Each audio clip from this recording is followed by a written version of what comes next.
my wonderful guests.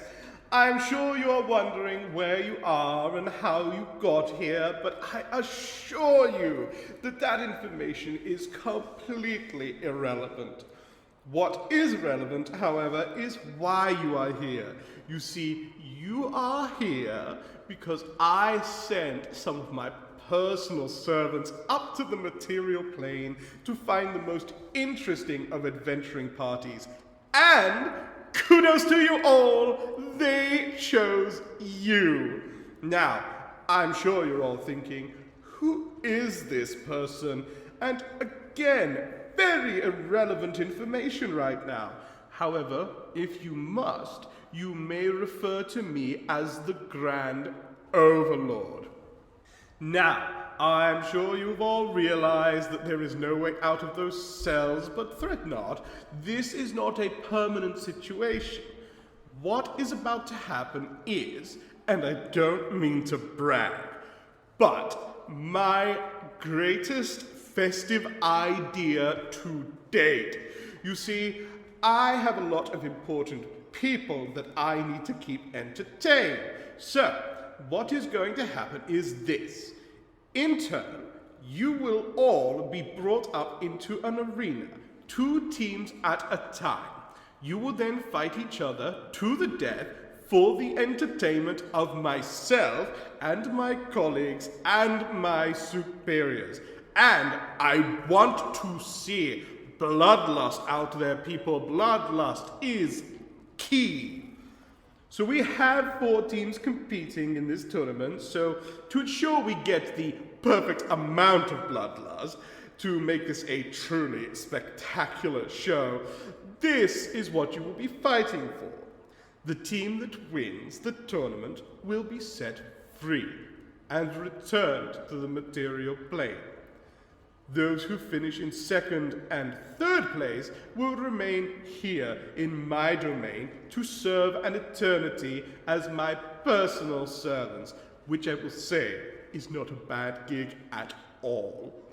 And the team that finishes in last place will be sent to the deepest layer of this plane to suffer an eternity of torment and torture. So I really want everyone to give it their all.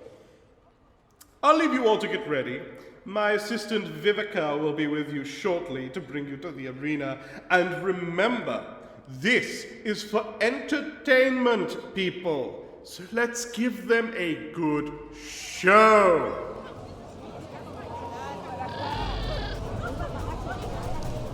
Guests are reminded that the front 3 rows is a splash zone. Ponchos are available for purchase at the gift shop.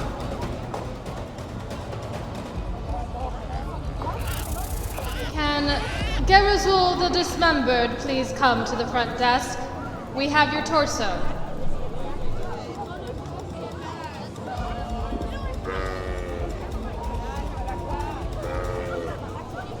All familiars must be with their masters at all times. Any found wandering will be banished to their own dimensions.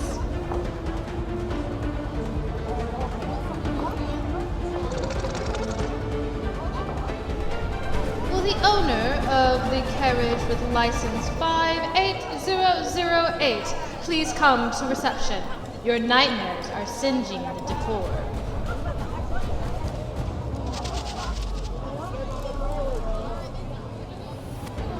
Please remember that this is a no-smoking area.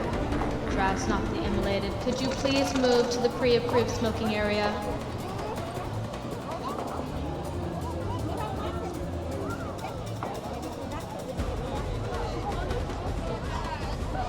We ask you not to be concerned with the spontaneous combustion of Trovar the Cheater. On an unrelated note, outside food and drink is strictly prohibited inside the stadium.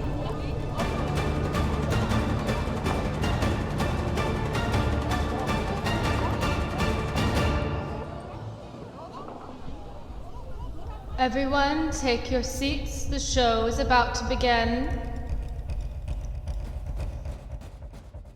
Welcome, fiends, diabolical lords, and the most esteemed of the lower divine to my domain. I am, of course, the Grand Overlord, and this is my first official Battle Royale. My minions have scoured that cesspool that we call the material plane to find some of the finest groups of fighters that they have to offer, and I thought it would be very enjoyable to watch them fight to the death for our entertainment. Assisting me in moderating this event, as always, is the ever-popular Vivica, who I know we all adore, so let's not cause any troubles in the stands this evening. In a moment, we will bring out our first two qualifying teams to the arena, the Player Flayers and Team Az. The Player Flayers, we have the team captain, Blaze, the Winged Wizard, Snow, the Clockwork Soul, He Who Cast, very direct and to the point with his name, Miracle Archer, one of the most boastful names, and that is coming from a fiend who calls himself the Grand Overlord, and the Flayed One, which gives me all sorts of sordid ideas. On Team Az, we have Team Captain Flourish, who is almost as decadent as I am, Elliot, the little warforged that could, Ginog, who may be hard to keep tabs on for those who don't have true sight, Finesse Orgenstein, whose name seems ironic considering they are a rock spirit in heavy armor, and Ysola Forest Bones, the world's smallest harbinger of death. Now, it is brought to my attention that some of our competitors cannot see in the dark. Well, so to ensure that all is fair for them, we have given them, those with inferior eyes, amulets enchanted with light cantrips to give them a spotting chance. Now, to address our contenders directly. On my mark, your pens will be opened up, and you will be able to begin the combat. I ask that no one take any offensive actions during the first 6 seconds of combat. We want everyone to have a chance to be at their best. Now, I am only going to say this once. There is to be no cheating during this fight, and if anyone is caught, I'll release the Death Knight. I think we're all about ready to start, so without further ado, everyone please roll initiative.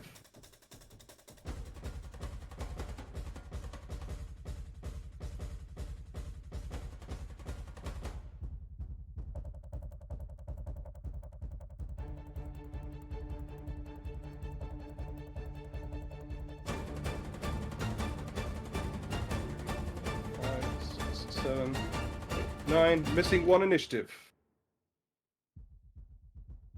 Okay, cool. So, let's have a look at our...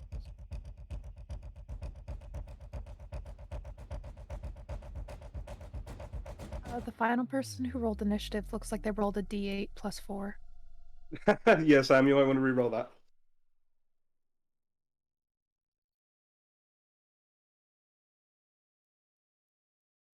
There we go. Okay, so...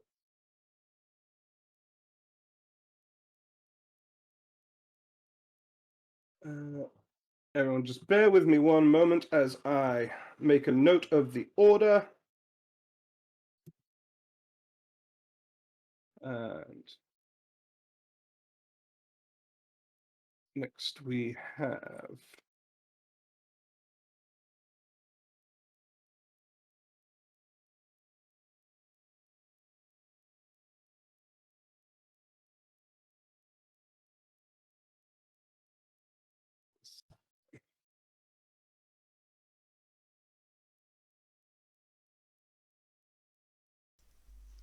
Welcome everyone that is currently watching to the Wayfarers League First Battle Royale. We are currently rolling for initiative to get started.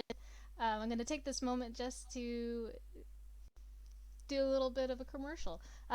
If you have not actually visited our website before, if you don't know anything about Wayfarers League, maybe you know one of the contenders, pop over to wayfarersleague.com and you can find out all the information about us. We do free events. We've recently kicked off our Games Masters Academy, which is set up to teach you how to play, or teach you how to run games to give you extra confidence or what have you. All that information's on the website. Flays, just shut me up when you're ready. Arena Master. Yes. Can I use my fighter maneuver to use one of my superiority dice to add to my initiative roll, please? Is that a ability that you have? Yes, thank you. If that is an ability you have, then sure. So 6 gets added to my 19. Oh, you were first anyway, so. Okay, cool. Okay, then we have 9, and then we have.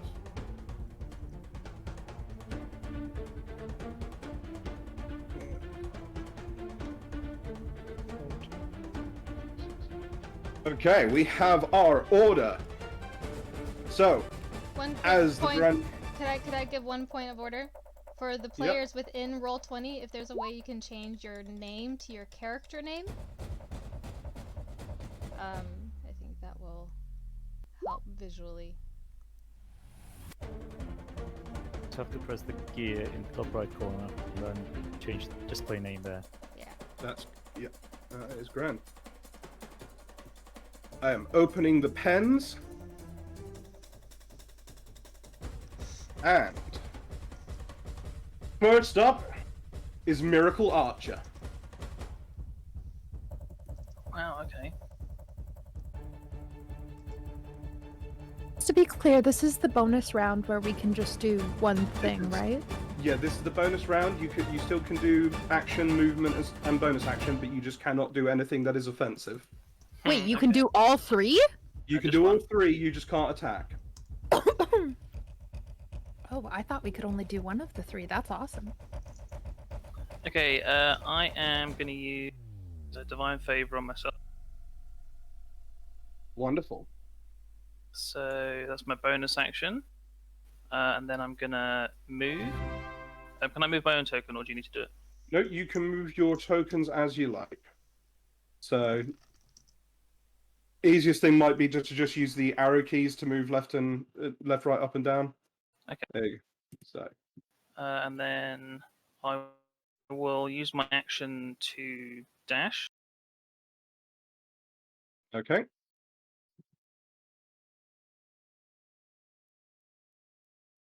To there, that's it.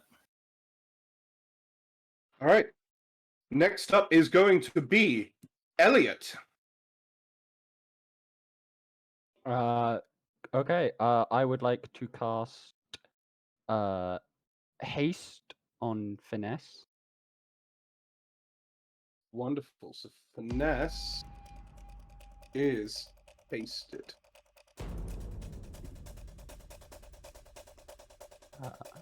Then I will.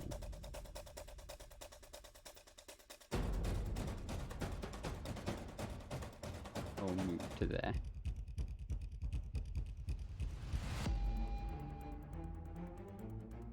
Okay. After Elliot is going to be finesse.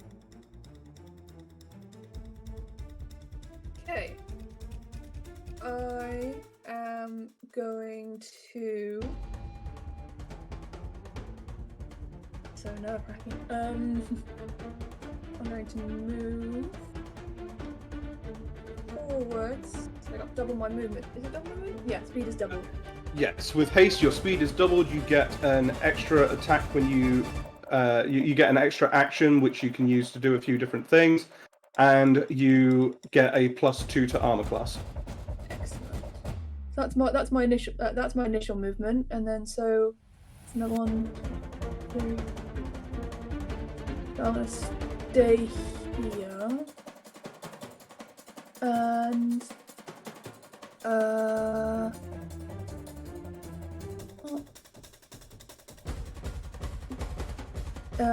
and I think I think that's what I'm just gonna stay there. I haven't really got much I can do just yet. Nope, that's fine. Next is going to be he who casts. He who casts shall move. Let's see. 1 and the 2 and the 3 and the 4 and the 5 and the 7. Okay. Yes. They shall stay there. Thank you. Okay. Next will be Yesola. All right, I am gonna move. 1 second. Grandmaster. I asked a question in Discord. Just wanted to check if you saw it.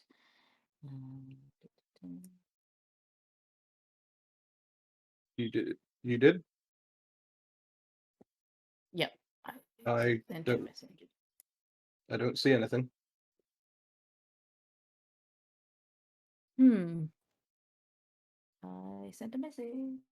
Oh, I haven't- in your personal chat. Right, but here we go. Yeah, that's if it's a spell that you've got, you can cast it. As long as it is not an attacking or offensive spell, it's fine. Cool. That's the Awesome. whole point. That's the whole point of this first round, is to get everyone a chance to give themselves like a buff and all that. Cool. I will cast Bless at 3rd level to hit all my teammates and myself. Okay, so your team are all going to be blessed.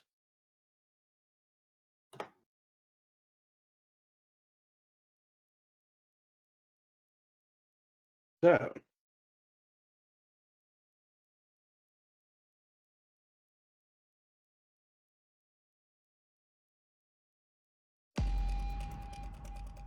okay, so next after Yusola is going to be Blaze.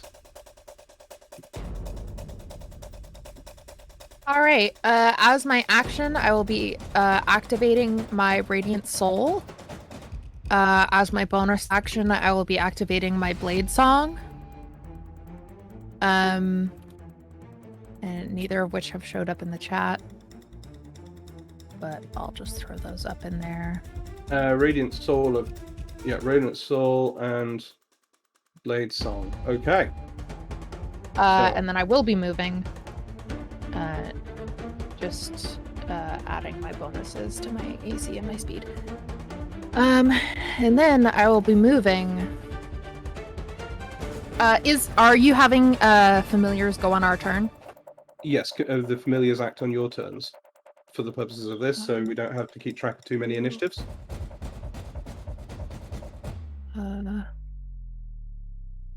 3, 4, 5, 6, 7, 8. Okay. And then my familiar will be flying. I think they have a fly speed of 60 feet. They do.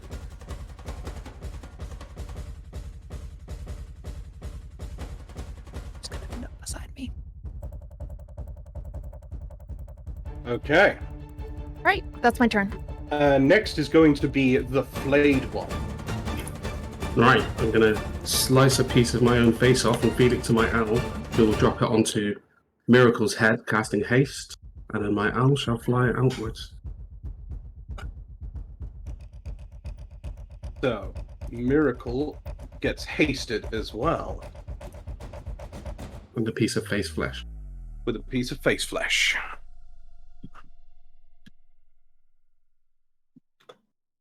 Fine, as our audience today are denizens of one of the lower planes. That is not as disturbing here.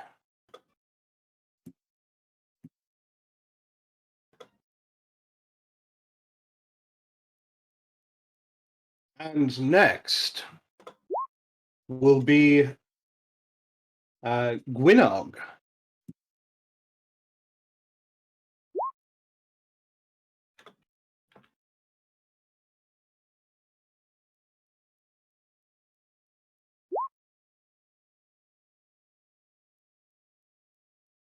So, Gwynog, Jonathan.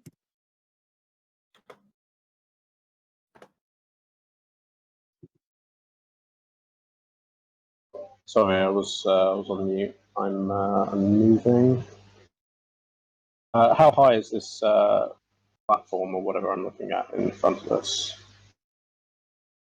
These here. Yep. That platform is about.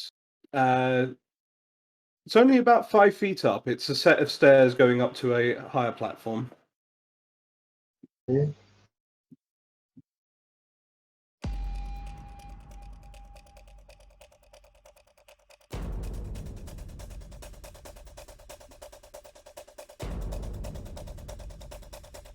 Is there, like, can I hide with an action? Is there enough cover to hide anywhere?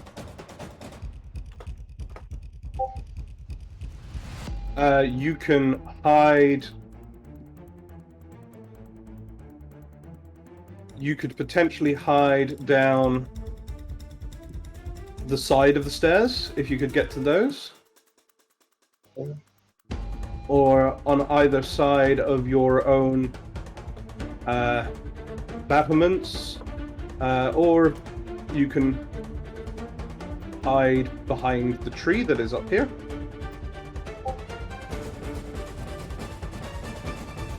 There's a few places that you could potentially hide. Depends on how much movement you have. Okay. And if I used a ready action, that doesn't change my initiative for next turn, does it? If you take a ready action, it does not change your initiative, no.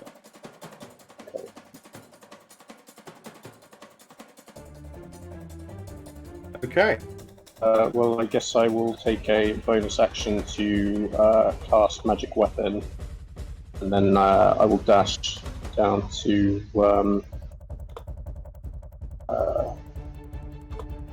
here.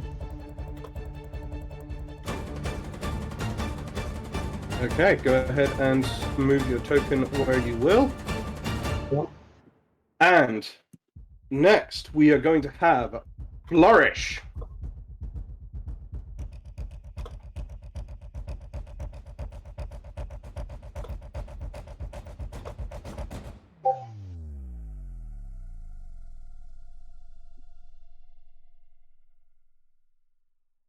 I think you're muted.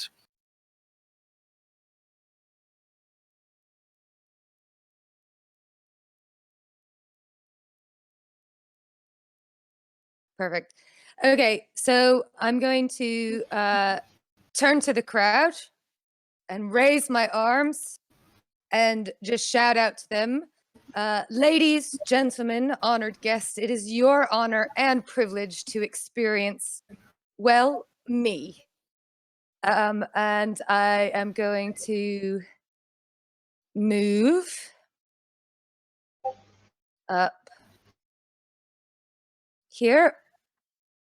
I am going to then cast inspiration to Gunog and just and say, heart of my heart, may your arrows fly ever true. So I will cast inspiration for him, and I will cast Blade Ward on myself. Wonderful. So, Gwynog, you have received bardic inspiration from your companion. Gwyneth glances back to Flourish as he speaks, and then sort of turns his head away quickly as if he was blushing. And Flourish gives a very low bow to everyone and raises his arms to get the crowd going. Go ahead and make a performance check, Flourish. Yeah.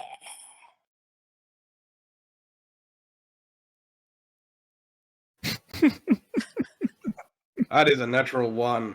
Fuck. No. That sounds like Flourish. Turns to the crowd, delivering this massive soliloquy, and all he hears in return is a bunch of fiends chanting, "We want blood! We want blood!" and that will be Flourish. And Oh. finally, for the last act of our peaceful round, Snow.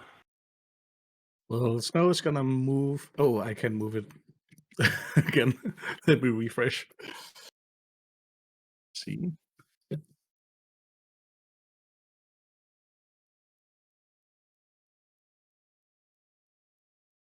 Yes, now I can move.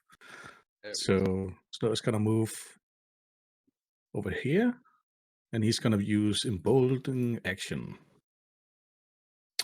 Embolden on action. the 3 nearest teammates. Wonderful. And that is gonna be his turn. Emboldened action. Wonderful. Okay.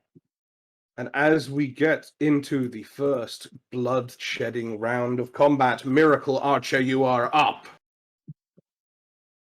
Right. Alright, so I got double movement because I'm hasted. So Yes.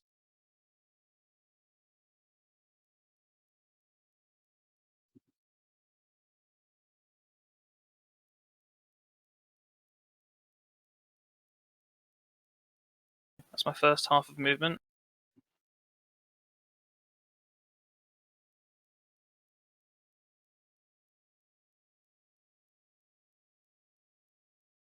With your movement, you can see you can see some of your opponents in the distance. Can I see one is a Warforged? You indeed can see that one is a Warforged. This one here is a Warforged. Thank you very much. Okay.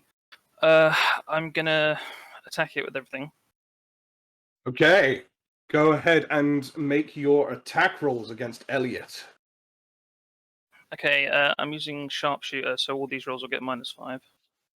Heck yes. 1 sec, I'm just getting my numbers. Did you say attack him with everything? Yep. Where did he get that kitchen sink from? Here we go. Okay, so +9, -5, so +4. First For Elliot, does a 17 hit? Shield. Shield. I'm going to add to hit to my roll. Okay. Only adds 1. Does that make a difference? That'll be an 18. So, Elliot, what is your armor class normally? 16. 16. Doesn't matter. So with shield that goes up to a 21. All right, so I've got my second attack because I've got 2 attacks because I'm a fighter. Yes, you do. That one hits, yeah. That one will hit Elliot. Yes. So go ahead and roll some damage. Okay, so 1d8 +4.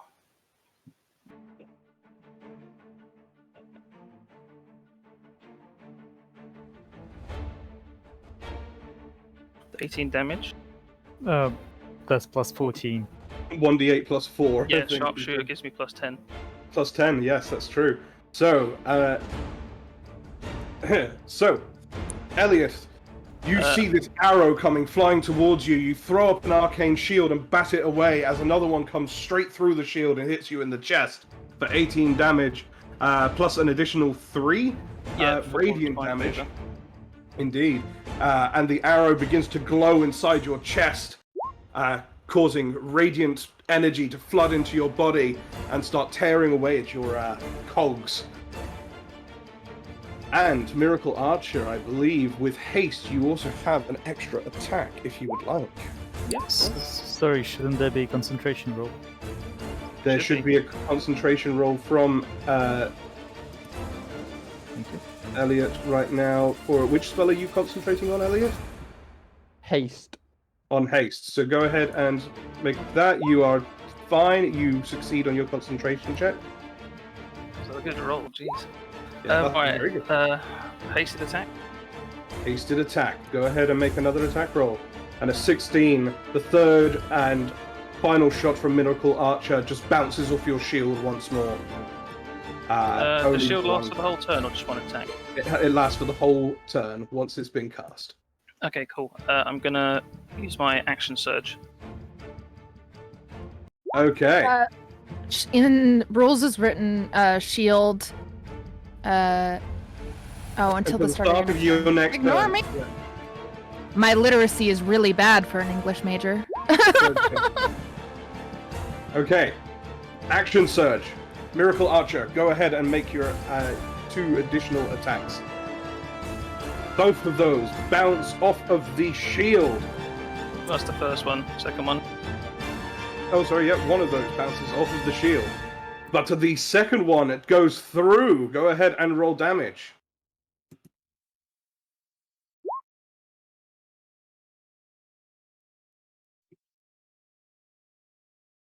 So we have 15 and an additional 2. Okay, that is an additional 17 points of damage to Elliot as the final arrow, a series of arrows just come bombarding towards you as you throw up this shield. Some of them bounce off, but 2 of them get through, striking into your torso and releasing pulses of radiant energy. I also have a level in Warforged Cleric, so I get an extra attack as a bonus action as well. Very well, go ahead and make a final attack as your bonus action.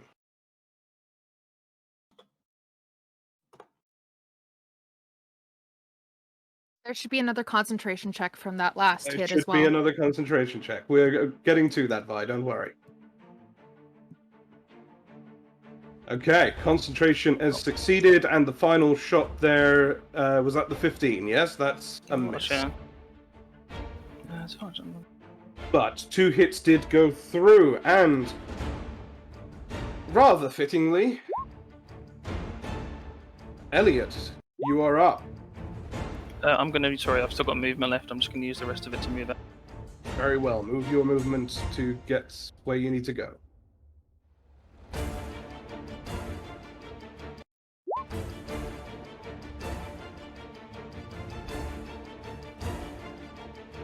Cool. There we go. Okay, Elliot, now you are up.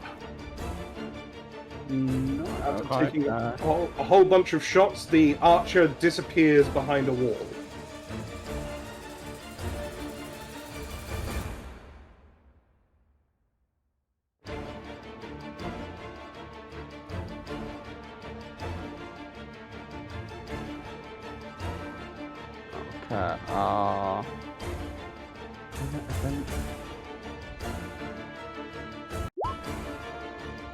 Can I hold my action? You can indeed hold an action. What would you like to hold as your action? If I see the archer that just shot me again, Yes. I would like to cast.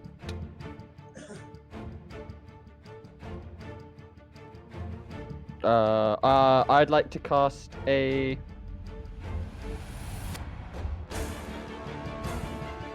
Yeah, Scorching Ray.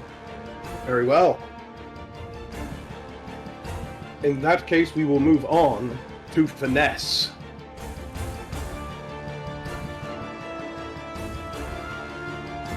I would like to. 6.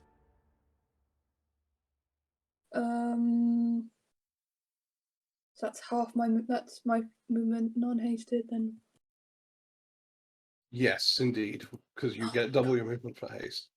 You are walking towards this structure, see a strange arcane rune spinning in the ground in front of you. Okay.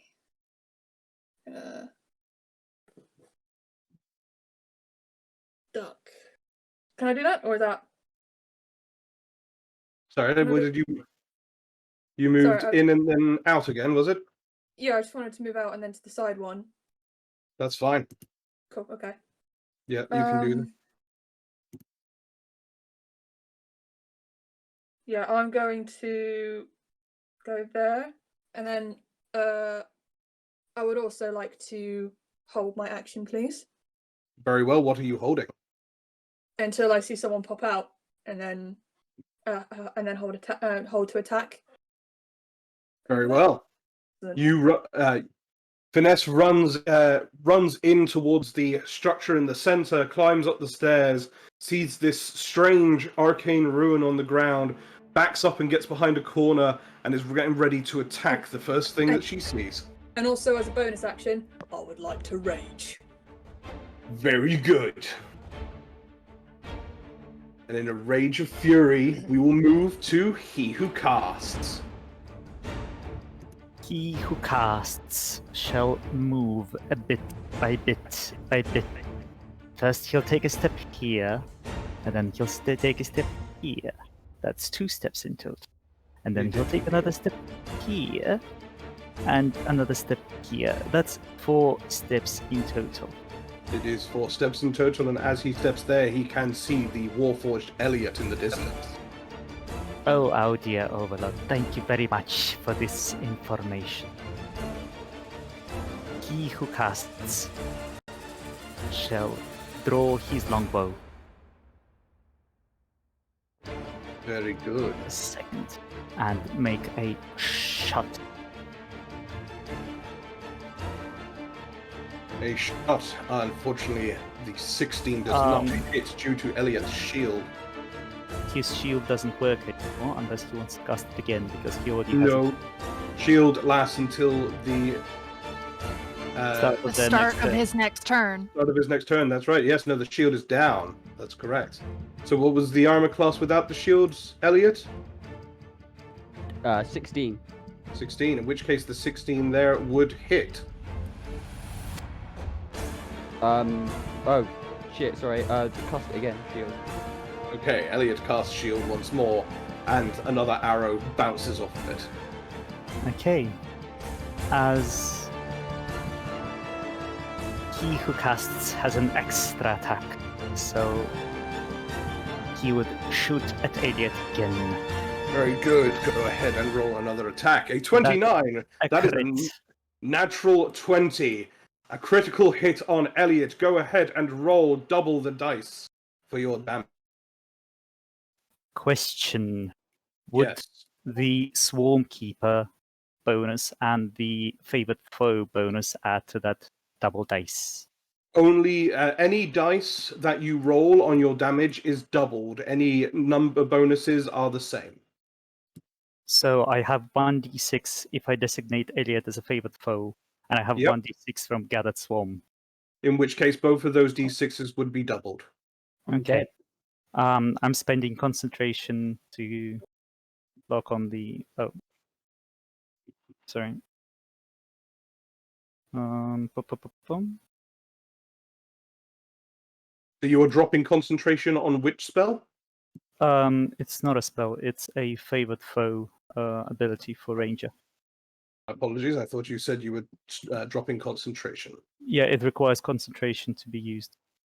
Very good. Okay, so... And another 4d6.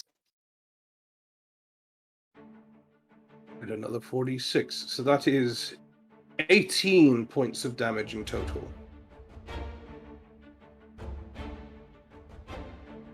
I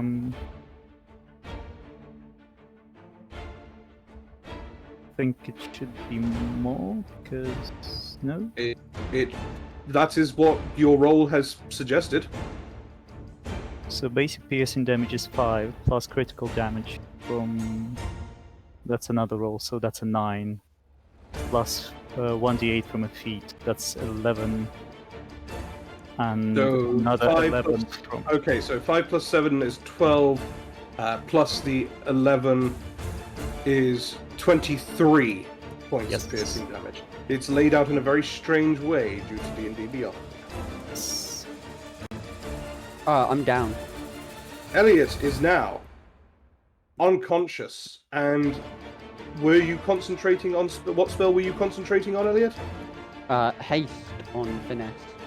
Okay, the haste in turn goes down, and because the haste has gone down, Finesse loses her next turn. A very tactical shot there, he who casts. he who casts still has 15 feet of movement, which Very they will well. use to slink ones and a twos and a threes. Thank you. Very good. Next will be Yesola. So I see my companion go down. I will.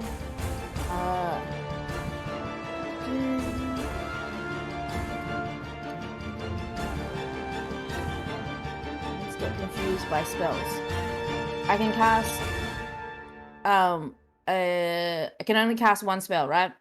You can Unless cast it's a- one leveled spell and one cantrip, assuming one of those is a bonus action. Is a bonus action. Okay, cool. Okay. But you cannot cast 2 leveled spells. Yeah. Okay. All right. I will. Oh man. Why is this so hard? I will. As I'm running past Elliot, and I take my double movement with my action, I'm gonna use Healing Word on him. Very good. What Come level on. are you casting that at? I'll be casting at level 1. Level 1. Go ahead and roll a d4 plus your wisdom modifier. Sure, as soon as my D&D Beyond stops breaking. Alright,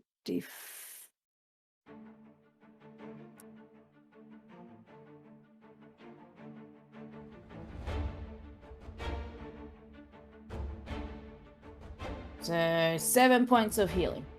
Okay, Elliot is back up. Well, still prone, but is no longer dying with 7 points of health. And that was an dash action and the bonus action heal, yes? Yeah. Okay, next up then we have Blaze. Okay. Blaze is here. Blaze is dropping a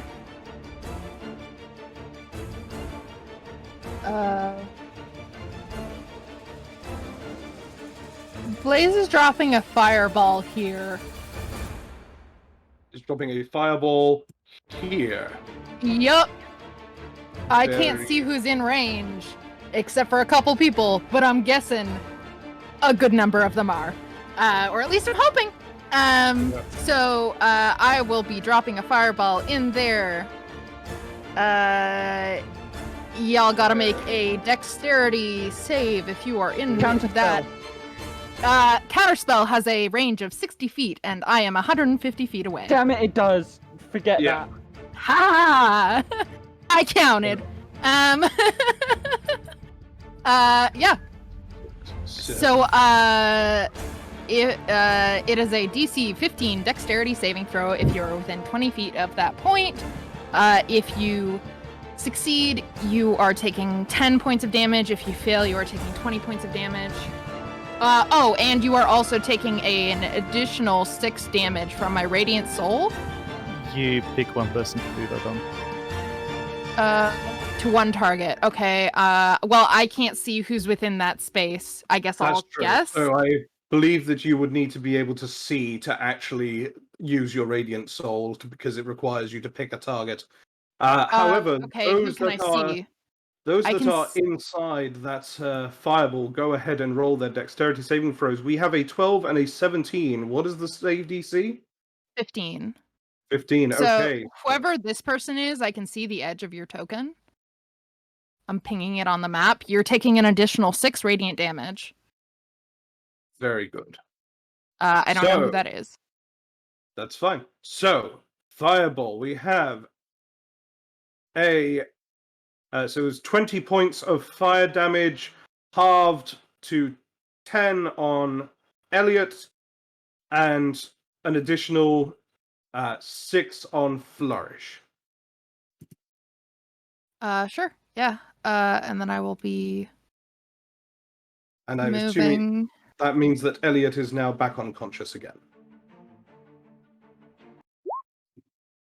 1, 2, 3, 4, 5, 6, 7, 8. I'm stopping there, and my familiar owl is coming up with me, and that is my turn. Very good. Okay, after Blaze. Sorry, Badger. will- Just to remind people in my team, they have a bless. They have a D4. You can add d4s to your saving throws. That is correct. So, Flourish, you can add a d4 if you would like to your dex save there. Yes, please. Go ahead and roll a d4.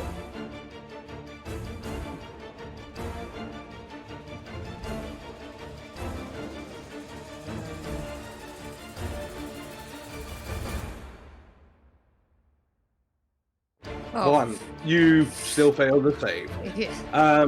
Okay, very good. Next, after Blaze, is going to be the Flayed One. Okay, hobbling on my cane. First, the owl will go forward.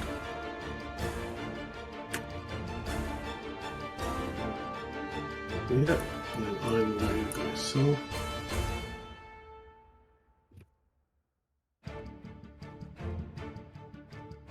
I can see somebody now, good.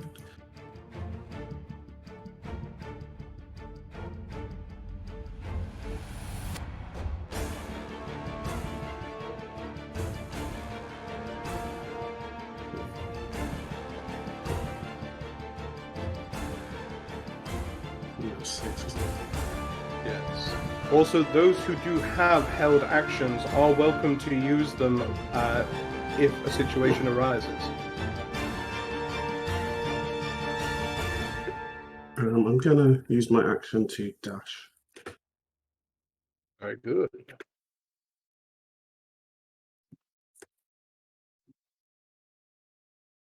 Yep, that's me. Little for now. All right. The Flayed One moves in closer. Next will be Gwynog.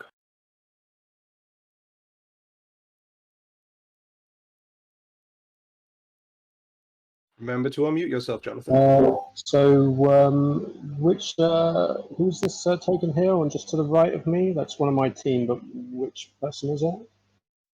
So you can see up above you at the moment, you have Finesse, and then you have Yesola. To the right of Yesola. That's Finesse. Right. Finesse, okay. Alright, I'm gonna start moving.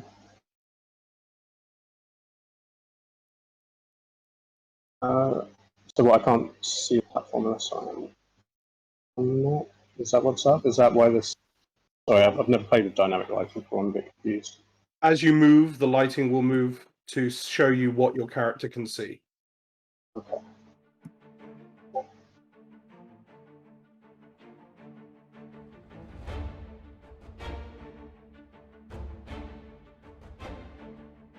Alright, so I'm gonna move... As you move to there, go ahead and make a dexterity saving throw. Okay. 13. That is a 13. Okay. As you walk in and step onto this arcane circle in the middle of the building,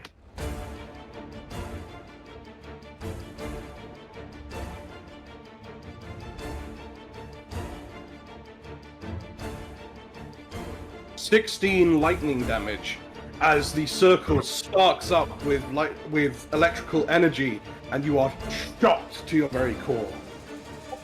Can I take my readied action now that I've seen him? Yes, you can. I'd like to shoot him with my bow, please. Which one is this? This is Finesse. Yeah. That is your ally. That's our ally. Oh, is it? Is it? Yes. Oh, it is. Oh, God. I'm sorry. But you can go ahead and shoot him anyway. No. So who are these two people I can see? What armor are they wearing? Can see he who casts and an owl that looks pretty sickly. He who casts is wearing studded leather. Alright, so that this thing here is the owl. Yes. You can also see from where you are 4 chests. Okay. That is a fair point. Go ahead and roll the d4. 2. Okay. In which take 8 hit points back. Points back. 44. Okay. So I'm gonna take a shot at he who must names. He who casts. He who casts. Right. So it's going to be +1 and -4 because of my magic weapon and using sharpshooter. Very good.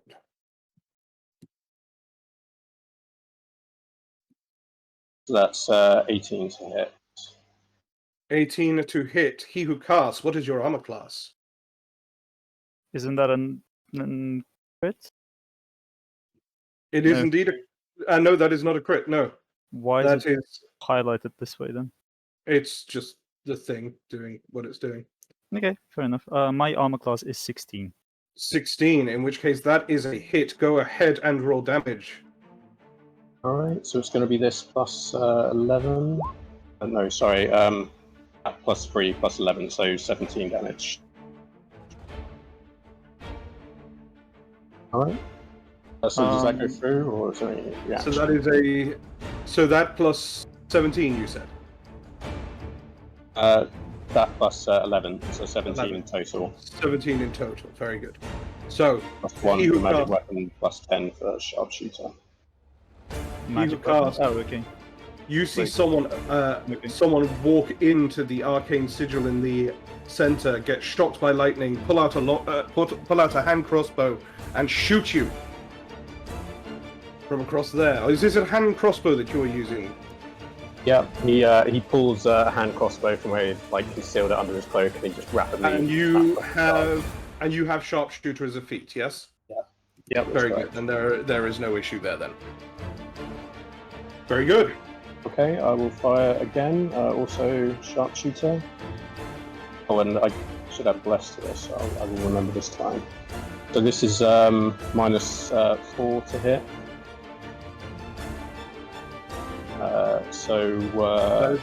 That is a miss. 11, and I will add less to that. So that's 2, so that's 13. And I am going to add my inspiration onto that. That's 1d6, right, at this level? The total is 17. No, it is. He's using sharpshooter, so he has a -4 on the attack. Yeah, He gets +1 for his magic weapon spell, and then he gets a -5 for sharpshooter, so it's a total net -4. The inspiration is 1d8. There we go. 1d8. So 11, so that is 16. 16 in total.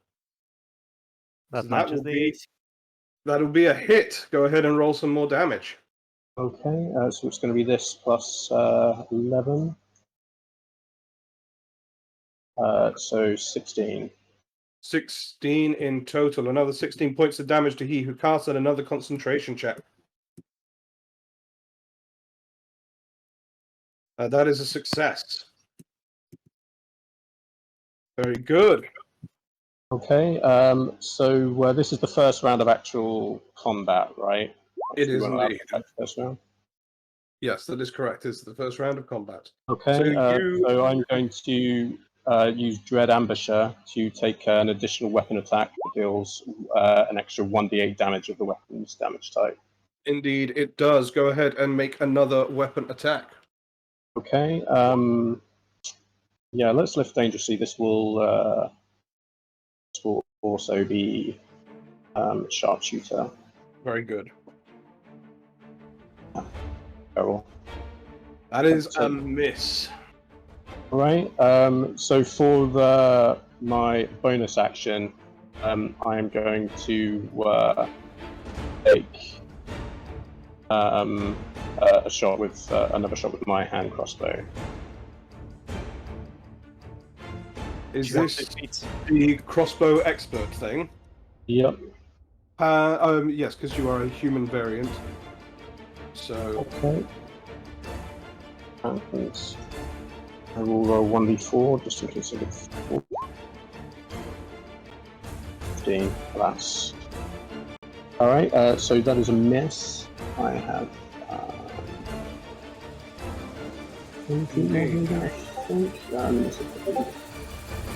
So you have. Yes. You have missed with that final shot as well, then, yes. Okay, very well. And you're just going to step inside. There. Very good. Okay. After Gwynog is going to be Flourish. Okay. I am going to move.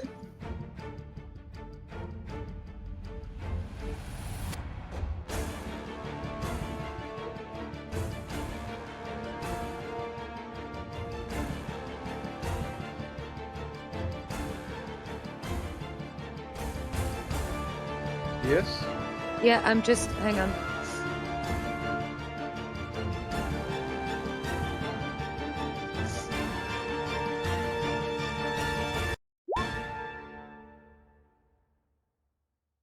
Okay. But I'm gonna cast Healing Word on Elliot. At what level?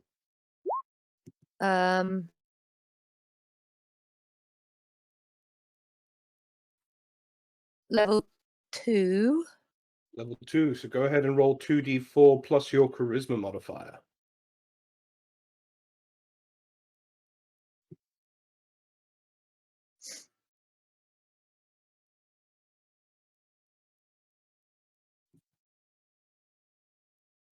I think that went on.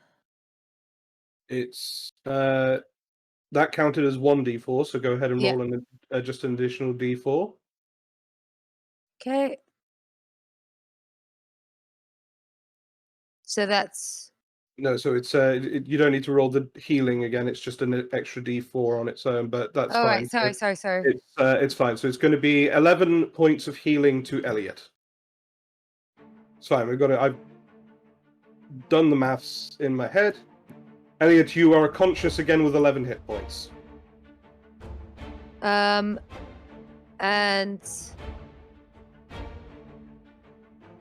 as a bonus action, I'm going to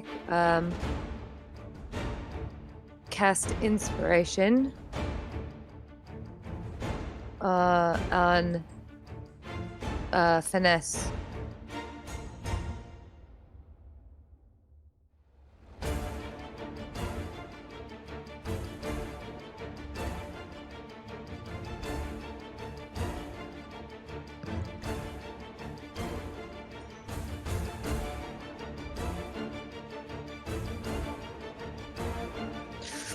Thank you. That's all right.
Did a bunch of people drop then?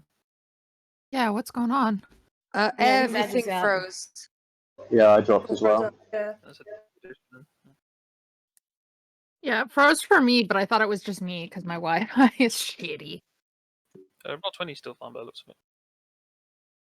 We lost our DM though. No, Yeah, we not did. Chaos, let's go. Chaos. You just wait a moment. We'll be back shortly. I'm sure. I'm still in there as well. This is just part of the event. Like, just half of us just sort of disappear in the middle of the fight, and the two that are Yeah. left have Yeah, pretty much. Just do the tavern brawl, and he who picked tavern brawl feat wins. Oh, it's unfortunate is that the Overlord got a bit bored. He needs a bit more excitement. All right, guys, who wants to fist fight? Flourish, give us a tune. Let's let the two wizards fist fight. the two weakest folks out there. Come on, let's go. The two wizards will fist fight, and the two who are just like muscly tanks will have a game of checkers, and we'll see what happens. All the while, Flourish is giving us a lively tune in the background. Here he comes.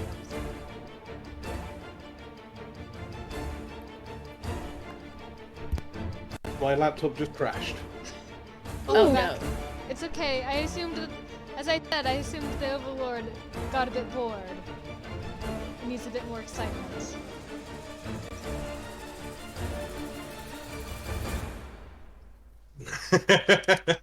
Yes, that's we what happened. offered to fist fight for him. When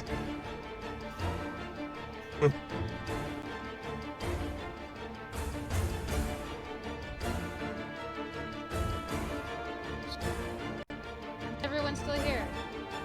I'm Yeah. here. Yeah, On the edge of my seat. Here. Yeah, I think it might just be Fillets right now, unfortunately, which is kind of a vital person. Okay. Cool. I'll run it if he's not here. Oh. I declare victory for Team Arc. I'm still Go home. here. I'm still here, Jonathan.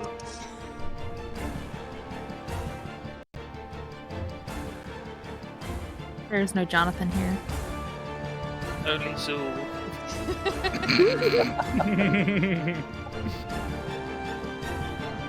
Oh. Okay. Right before my connection dropped, Flourish had just healed Elliot and was about to do something else. Body. So, Katie. Katie, Flourish. I keep talking and being muted. Excellent. Yes. I gave Bardic Inspiration to Finesse. both of those are bonus actions. What do you mean? Giving inspiration and casting healing word are both bonus actions. So you, I thought. that you need to. Oh, okay, cool. I thought. yeah. I thought. Sorry. I thought Healing Word was an action, so I just cast Healing Word. Yes. And I will dash. So I've Very moved good. 30, so I'll move another 30. Okay, very good. Where would you like to move?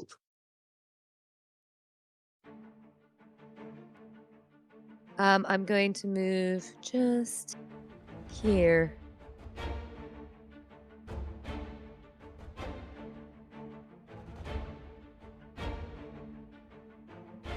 Wonderful. And with that, we go to Snow. Yes, he's gonna move over here, I believe. Let me just double check. Yes. And he's gonna cast Bless. So let's see. Let's do that on my two companions up here and myself. Good, you will be blessed.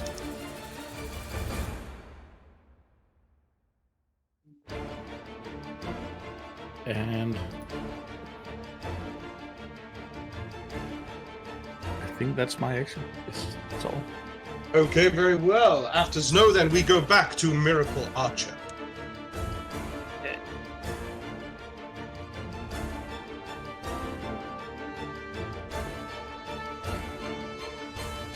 Okay, I'm going to move back over here again.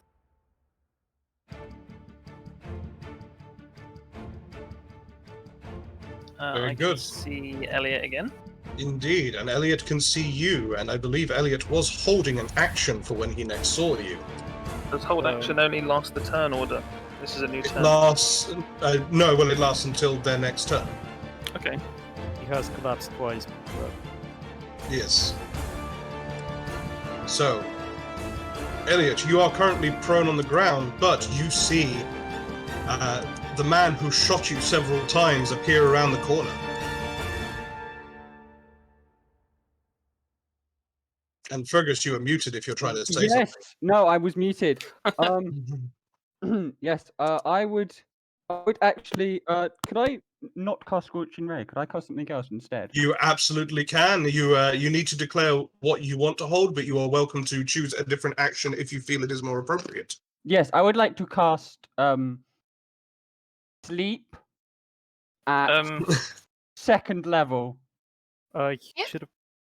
Yeah, if you're holding an action, don't you? Isn't No, the you idea can- that you're just Then sitting there?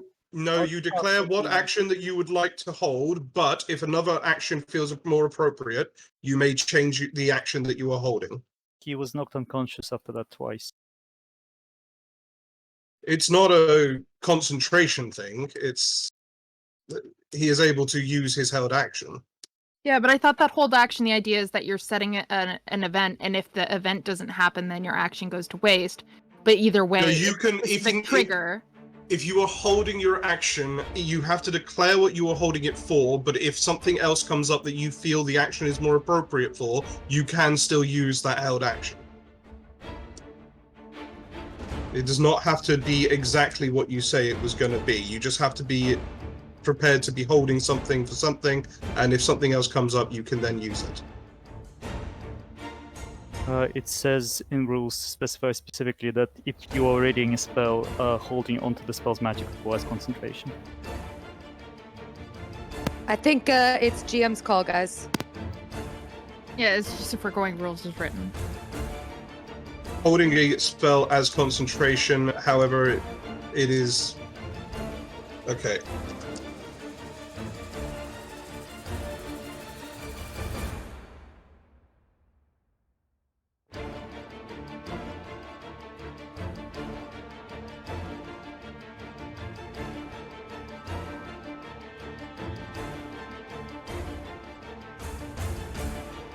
Holding an action.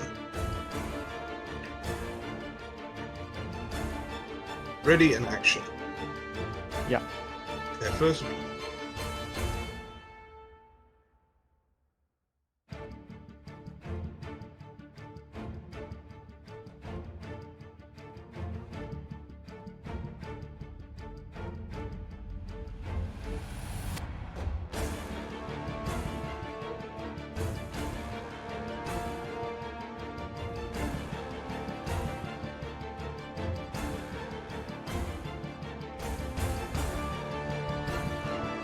Very well. So, Elliot, you can take a reaction, but you cannot cast a spell. Then I can't do anything then. I will say that in the cases of this, it feels like it would make sense that you could still cast a cantrip, but not an actual spell. And that will be my ruling on that.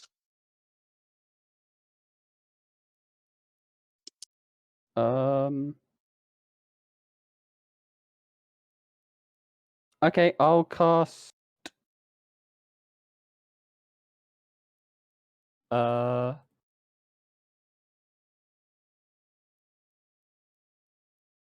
hold on. Sure, I'll just cast Eldritch Blast. Very well, go ahead and roll an attack roll for Eldritch Blast. That is going to probably miss the archer, I think. What's It does, yeah. Yes, okay, in which case, Miracle Archer, it is now. You can now take your actions. Okay. The rest of your turn. Are you currently prone or are you on your feet? He is currently prone. Okay, cool. Alright, so I will first attack, but I won't use sharpshooter. Very well. Go ahead and make an attack roll at disadvantage. I can't see a way to do it at disadvantage on the roller, so I'll just roll it twice. Yes, just roll twice and take the loss. Oh, sorry. Got the same both times. 23. That still hits.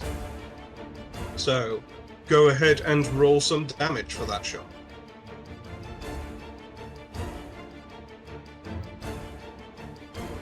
Uh, 9 in total. Okay, Elliot takes 9 points of damage. Second attack, I'll do the same. Yep, same again at disadvantage.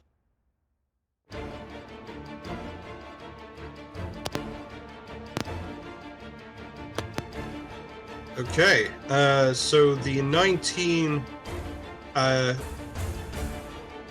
would still be a hit, assuming Elliot is not casting shield this time, or is he? They've used the reaction to. He did use his reaction, indeed. So yes, 19 is a hit, but it is avoiding a natural 20. So go ahead and roll damage on that one. Some additional 10 points of damage. Is Elliot still conscious? No. Oh. Okay. And Elliot falls unconscious once more. Okay, my bonus action, I'll make a third attack. At Elliot again? Yeah, at Elliot again, yeah. Very good. Go ahead and make another attack roll at disadvantage. This one is a straight roll because capacitated advantage cancels out disadvantage for being prone. Very well. Go ahead and make a straight roll. That is a 26. That is a hit. Elliot loses one death save. Yeah. So, Elliot, as you wake up from unconsciousness on the ground, you fire off an eldritch blast wildly towards the archer as he reappears, but then he fires 3 arrows at you, and they all pierce your body, leaving you unconscious on the ground. I'm going to use the rest of my movement to move this way.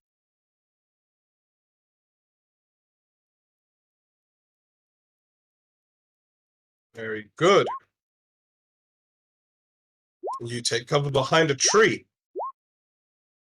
And after which will be Elliot. Go ahead and make a death saving throw.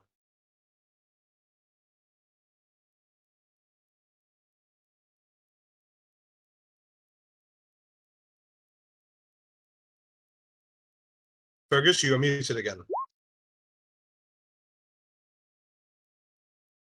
An 8, that is a second failed death save. Are we doing the if you take damage after you're unconscious that you lose 2 death saves or just 1? Only if it's... Oh, okay. I thought it was just if you took damage. No, it's only if it's a melee attack because that counts as an automatic critical. I can see Miracle Archer, so can I take my held action now, please? You can indeed take your held action now. Didn't Finesse come out from... you came out of haste, and so you are unable to act this round, unfortunately. Because the haste was... that counts as the held one too? Yes, when haste is dropped on you, you lose you are so fatigued that you lose all actions and reactions for a round. Okay, I didn't realise that. That worked on that too. Yeah, cool, okay. So, yeah, unfortunately not then. Okay, very well. Next, after Elliot is going to be Finesse, but Finesse cannot act this turn, and then will be He Who Casts. Sorry, quick butt-in. Gwynok should have taken a concentration save after he wandered into the middle. What is Gwynok concentrating on? Magic weapon. Very well. Gwynok, go ahead and make a Constitution saving throw.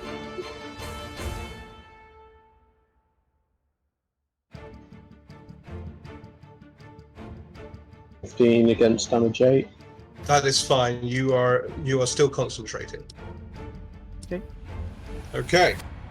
And he who casts. He who casts shall slither forth, take a 1 step and a 2 step, and I presume he'll be able to see Elliot. He will from there, yes. He'll take his shot. Very well, go ahead and make a single attack roll. That will be a miss from he who casts. That's a shame, but I do have Bless. Go ahead and roll a d4. That takes it up to a 16, which I believe will hit Elliot and take his final death saving throw. As Elliot. How's he move attacking? I thought he had haste fatigue. Was that last round? Come again? Nope, only one person has haste fatigue because the haste was dropped on them. I thought that was him. Alright. No, that was No, Finesse. it was me. It was me. And Elliot, with that final arrow, is killed. He who casts shall slither this way, take another step. That's 3 in total. That's 4 in total. Will he be able to see Gvinok from here, or does he have to move more? If you can see him on the map, then your character can see him. I can indeed. I would like to use my extra attack to attack Gvinok. Very well.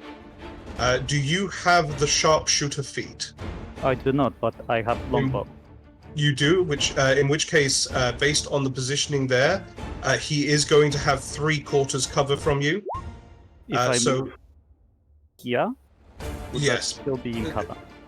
Yes, because of the way he has placed himself, he is giving himself very good cover from attacks coming from this side. Okay. So, any attacks, your ranged attack is going to have 3/4 cover, which means he gets a +5 to his armor class. Okay, I'm fine with that. So go ahead and make an attack roll against Gwynog. Yes, please. Thou sharpshooter.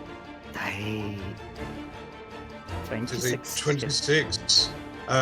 What is Gwynog's armor -5. class normally? Because I imagine it's not 21. Right, yep. 16 normally. 16 normally, so this will still hit. Okay, go ahead and roll damage. That's piercing damage. I designate Gwynog as my favorite foe. Okay, go ahead and roll the additional dice damage for that. You can't apply it and roll it on the same turn, right? Yes, you can. Next turn.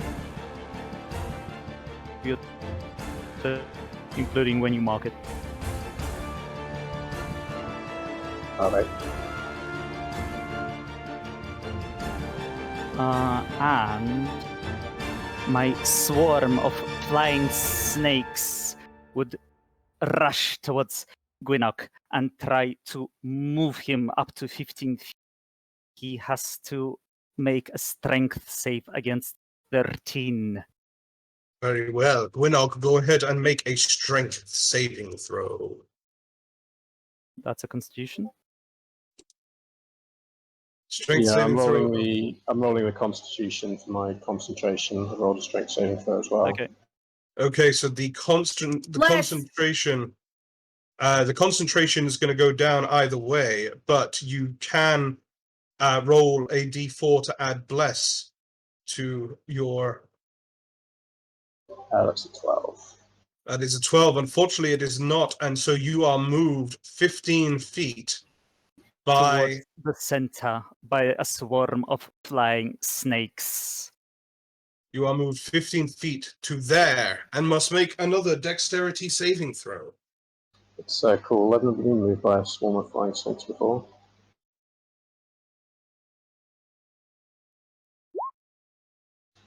So 26 plus 28. A 20. I believe Bless can only be used once per turn. No, Bless can be used on every single roll.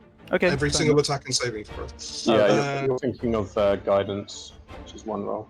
Or Yeah. Wooding Bond, the one that we have. Yeah, okay, fair enough. So, Very well. In which case, you take 5 points of lightning damage as an arrow comes threading through the gaps of this structure, strikes you in the shoulder, and then explodes into a small swarm of snakes, which then charge at you and push you backwards until you are forced back into the arcane circle, and the lightning strikes at you once more.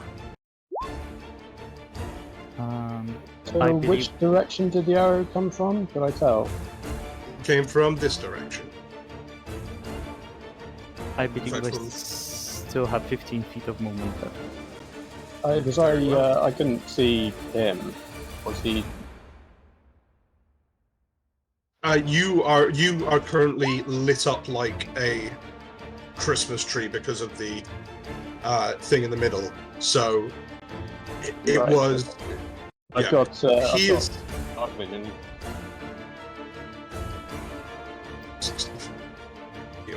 Which is why you were unable to see him. So we're no. So he who casts moves out of the way again,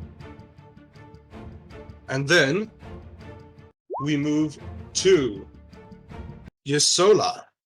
So just to clarify, that the center is lit up and everywhere else is dark, or The only source of light from the arena is this arcane symbols in this center. okay. The only other light sources are the ones that do not have dark vision, that have amulets. But Yesola, you are up. Alright. I spot the archer from my corner as he killed my friend. There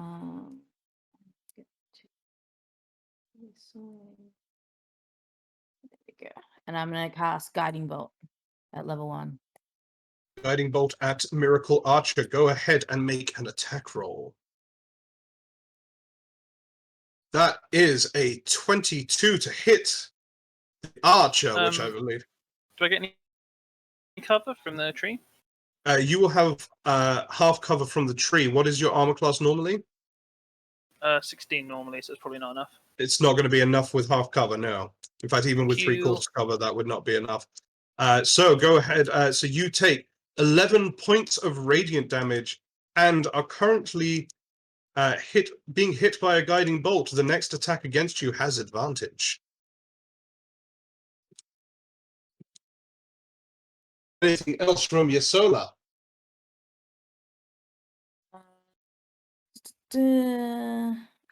That's probably it.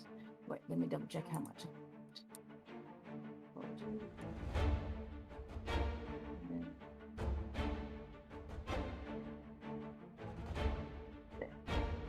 That's me. That's you, yes? And nothing else there? Very good. Yeah. Next is going to be Blaze. All right, Blaze. Sorry, just a sec. I'm just checking if it's close enough. I am just close enough. Flourish. I hold out my hand, and you feel some like paralytic energy coming towards you. What are you casting, Blaze? Hold person. Hold person. In which case, Flourish. Go ahead and make a wisdom saving throw. Oh shit. That is a failure. Flourish is frozen. Flourish is currently frozen, paralyzed. So that Yeah. just means I can't move, right? You cannot move or take any actions. Yeah. And I'll display the text in the chat for Yep, so you are paralyzed for the duration. At the end of each of your turns, you may make another wisdom saving throw to try and break free. Yeah, and in the meantime, my team hit him good. And then I am going to my owl is gonna come over here and is gonna take the help action for anyone trying to hit Flourish. Well, they will already have advantage, so that isn't going to make much of a difference. I thought that they only had advantage if it was a melee attack. Oh No, no. Critical hits. Yeah, right. critical. Sorry. Yeah. Okay, never mind then. Where they were right Yeah. beside me. So All attacks will have advantage, but any melee attacks will be criticals. okay. Sorry, I'm just gonna done move myself. I'm flying over here.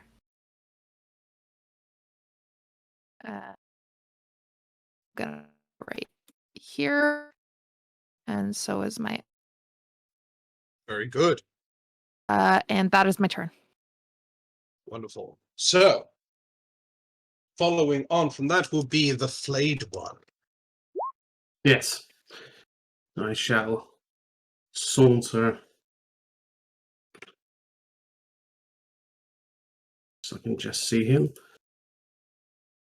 And I'm going to cast Tasha's Whip. Randy. Tasha's Whip. So this is Grilled. You need to make a DC 15 intelligence saving throw. You're casting this at who? Is it Gwynog, the person I can see here? This like bearded, well-groomed man? You shouldn't be able to see him there.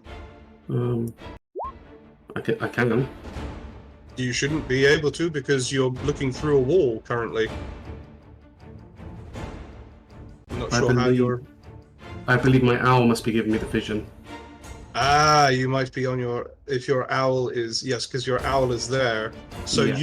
Your owl can see, but you cannot see. But I cannot. Okay, how many did I move? 4.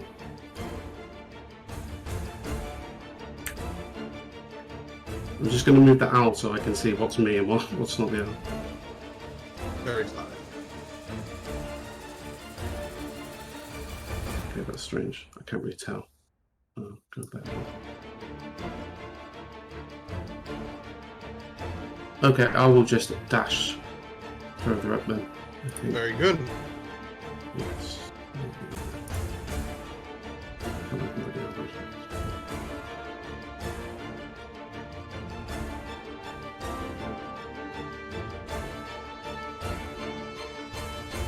Go there, and I will dash the owl in, and that will be me. Very good. Next is going to be Gwynog.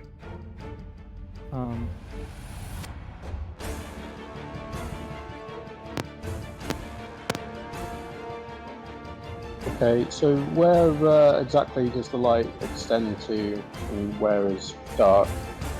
You should be able to see that yourself on the map. I've got dark vision, so I don't. Right, but so the light extends out from this object in the center at 60 feet. So whatever you can see currently is being lit up because that's what because it goes further than your dark vision. Okay, and would opening one of these things be an action, or would it be my object interface thing? Oh, Or... it would be to open up one of the chests would be an action.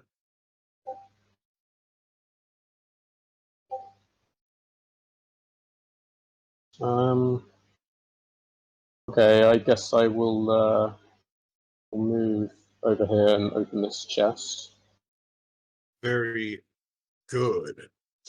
You open up that chest and find inside a potion bottle. Okay. I will take it and use my bonus action to cast Zephyr Strike.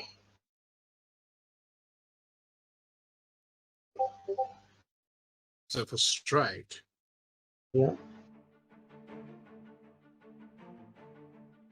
Very good. 5, 20. Oh, what's this? That is Blaze. What's me? That he has just walked out next to. No, Oh, God, nobody's how's it here. going? All right. So I'm going to expend my, not expend it. I'm going to give myself advantage on attack rolls, which I'm not making. I'm gonna go over here. Am I lit up, by the way? Am I From where you, from where you are there, you are not currently in any light sources. No. Okay. Which does mean that your dread ambusher abilities do kick in, and you are invisible to even those with dark vision.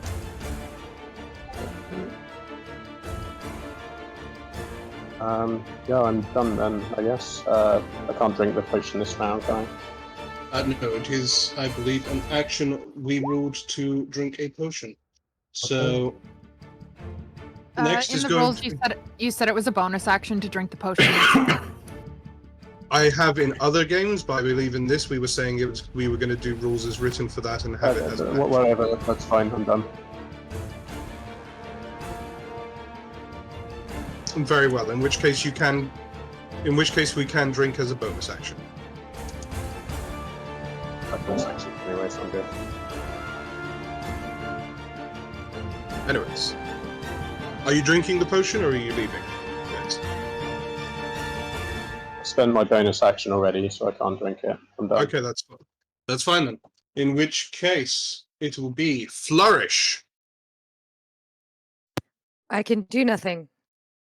You are paralyzed. Go ahead and make another Wisdom saving throw. With bless. Okay. With- I forgot that last time. It was irrelevant last time, and it's irrelevant this time. Oh my god. I have not rolled any good at all. Nope. This is why I hate automated dice. Can't put them into dice jail. Yep. And then we will go to Snow. All right. He's gonna move. Let's see down here. Who's this? That you cannot see, for he is a dread ambusher in shadow, and is completely invisible to those with dark vision. So I can't see him at all. I can see that anybody's there. You cannot see that anyone is there down here at all at the moment, but you'll also have to play that in your imagination, because there's no way for me to make that work practically on this map. I am gonna throw a guiding bolt at Flourish. In which case, make an attack roll at advantage. So that's 18 hits. 18 to hit for Flourish, That which I'm hits. assuming is going to hit, and then Flourish takes 15 points of radiant damage. And it's kind of irrelevant, but the next attack against him gets advantage, but that was kind of going to be the case anyway, most likely. Yes. Let's see. That is gonna be my reaction. Very good. Is Flourish concentrating on any spells at the moment? No. No. Very good. In which case, then, we will go back to Miracle Archer. Okay.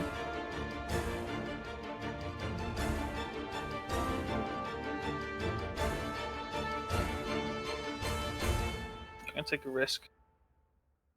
Very good. That is what we like. Alright, so I'll move 11 spaces, so I've still got one movement after this. to there. Yes, indeed.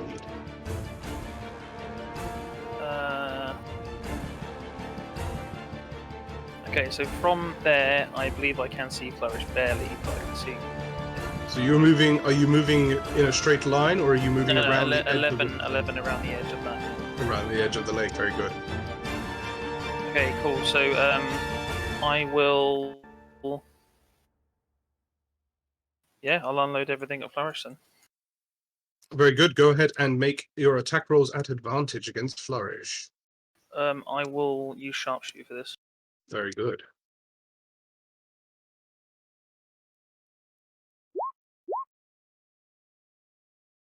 Natural Correct. 20 on the first hit. Go ahead and roll double the dice in damage.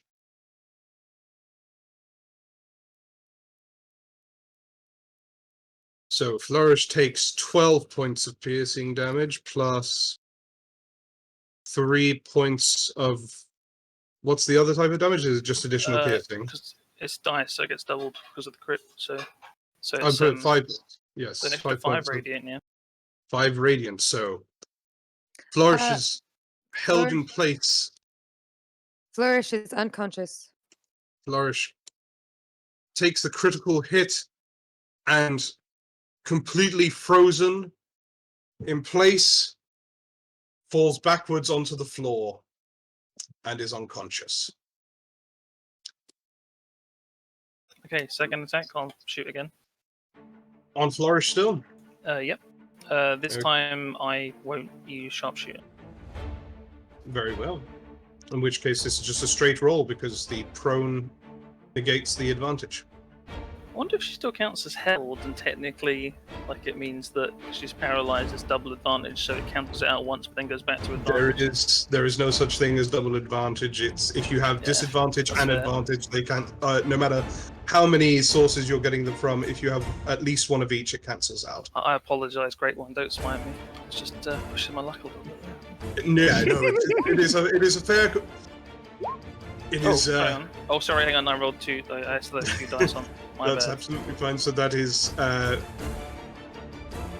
so a 12 on the second hit. What's, does that hit? Does that hit? Or? So in that case, then I'm gonna add a superiority dice to bump up with a precision attack. 17 in total. Does a 17 hit Flourish? Yeah. Very good. In which case, Flourish, you lose a death saving throw. Okay. This is my bonus attack. And the bonus attack, which is a 27 to hit. So Flourish, you lose a second death saving throw. Yep. It is not looking good for Team Ass. That is my go. Very well. In which case, we move to Finesse, who can now act again. Okay. Movement. However, you are currently no longer raging. Yeah, I know. Yeah. I'm going to move to Yazola. Sorry. Yeah, I can make it there. 2. Yeah, I'm going to move within 5 feet, and I'm going to use my I'm going to use my bow and shoot at the Miracle Archer. Go ahead and make an attack roll against the Miracle Archer. Do I get any cover from the tree? You, from where you are at the moment, based on her positioning, you are not currently behind the tree to her, and also you get advantage on this attack roll because no one has hit him since the guiding bolt. I do. How do I do that? That isn't it? Okay. So just roll twice and take the highest roll. Oh, it's done it on this thingy. Oh, it's done it on the roll 20. I got it. It says here I got the 24, but it's done it on this. Do you want me to do it on the D&D thing? It's only done it on my Beyond D&D thing for some reason. Do you want me to do it on there again twice instead? be in front of the Yeah. board. If I don't get that 19, I'm gonna be pissed. That is Oh, a I still got it. 20, a 23 to hit. So, that does hit the Miracle Archer, so go ahead and roll some damage. 10. 10. So, Miracle Archer, you take 10 points of piercing damage. Cool. And I am going to use my... Oh, can I... No, is it less that you can do the whole add a d4 of damage, or is that something else, isn't it? No, it's not a d4 of damage. You add a d4 to your attack rolls and saving throws. Oh, can I add the... I have smites, can I add that? Smites, I believe, require a melee attack. Oh, of course I do, yeah. Of course, yeah. I'll just... I will hit again. This one's not an advantage, is it? This one will not be, no.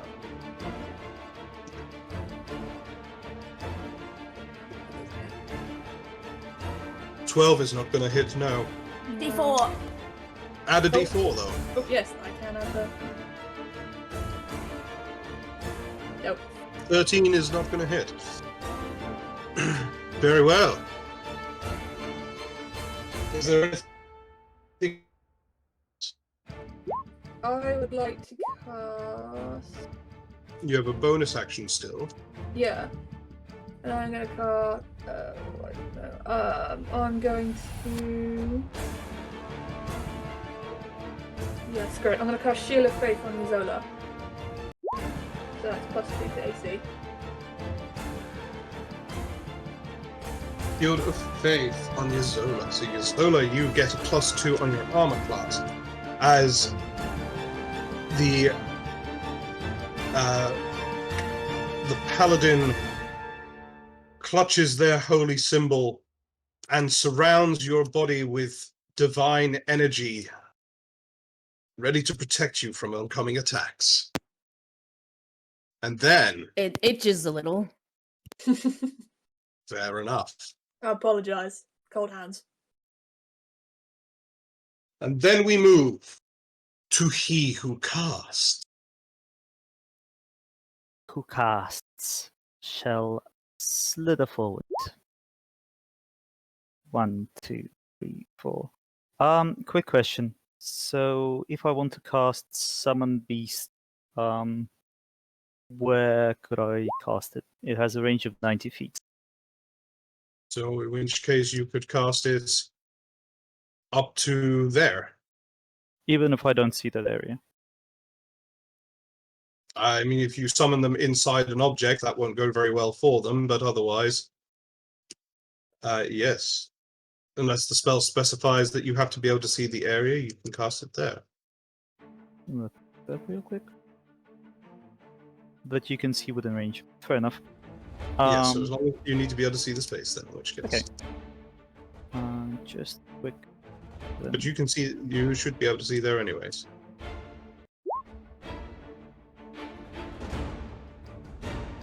Okay. Is it lit up for some reason? Or... No, it's just that. Well, it's. Oh, hang on. Maybe not. Let me have a look. Yeah, no, you should be able to see that. Okay. I'm not sure why you're not being able to see that. Because those characters have light on them, right? Yes. Oh, okay, fair enough. Yeah, okay.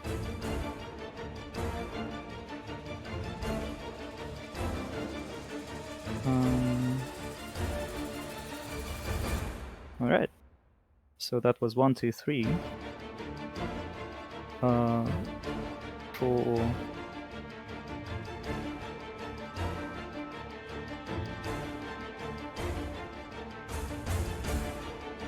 5. And he who casts shall summon beasts. There. It will be another flying snake in the range of 90 feet from him. So thereabouts. So you will be summoning some flying snakes.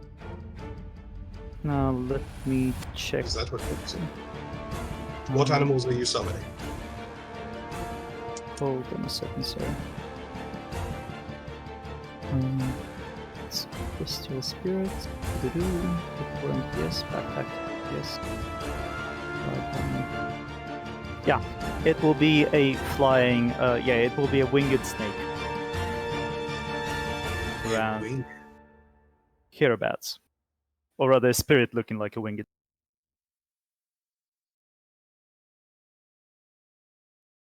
Very well. And I drop my concentration on marking Gwynok as a favored foe because of that.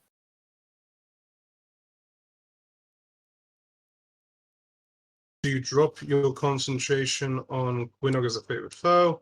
Yeah. And you have.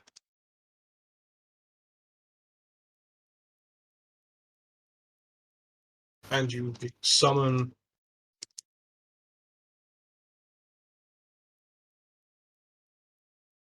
a winged snake, in which case I will drop a token to use for that. Will be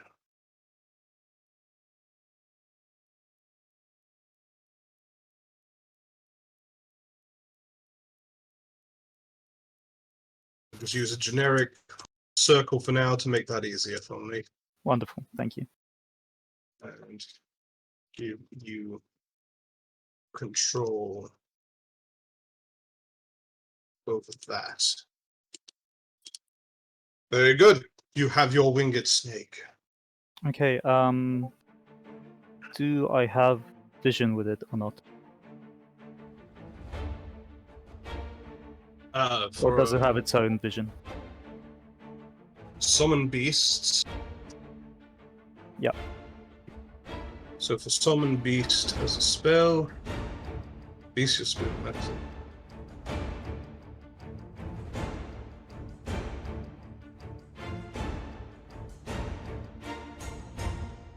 So it takes your turn immediately after yours and obeys your verbal commands.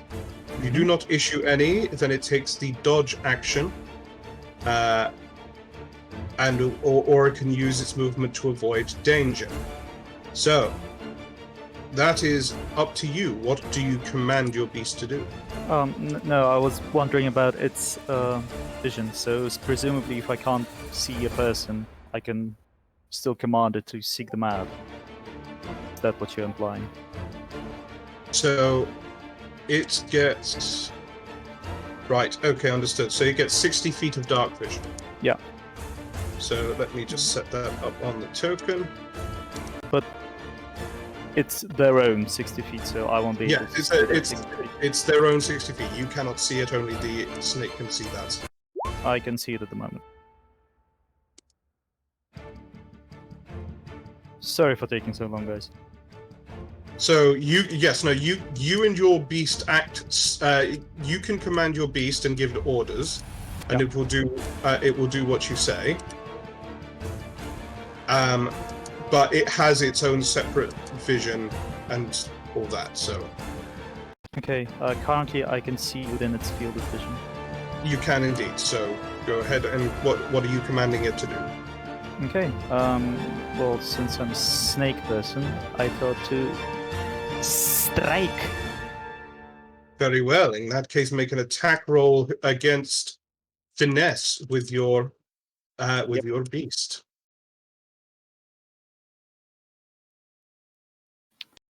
Okay. Spell attack modifier to hit. Spell attack modifier is, I believe, 13. So it's +5 spell attack. yes. So yeah, you use your spell attack modifier. So whatever your spell attack modifier is. +5. Okay. Very good. So you roll d20 plus 5. That's a 24. 24. Pretty sure that is going to hit finesse. That is, yep. Go ahead and roll some damage. 1d8 +4 +2 piercing damage.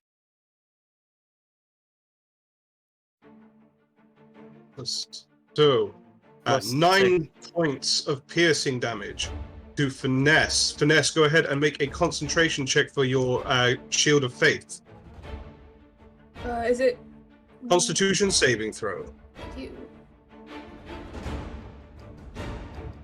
Yeah, it's fine. And Yes, you are fine. can I clap back with a hellish rebuke, please? You can indeed clap back with a hellish rebuke. Go ahead and make a dexterity saving throw for the flying snake. 1 second. Can I ask you? Finesse, you were raging, weren't you? Not anymore. Nope. Oh, The okay, rage- okay, fine. No, The rage had gone down. I didn't get hit, so my rage dropped. Cool. That's all right. Oh, thank you. Just a sec. That's a 20. A 20 on the saving throw, so that it takes half damage. Okay, hold on a sec. I need to set up its HP somewhere. Yes. After that. So it has 20 hit points. Yeah. So go ahead and roll your damage for hellish rebuke. It's 17. It's done it on the thing for me.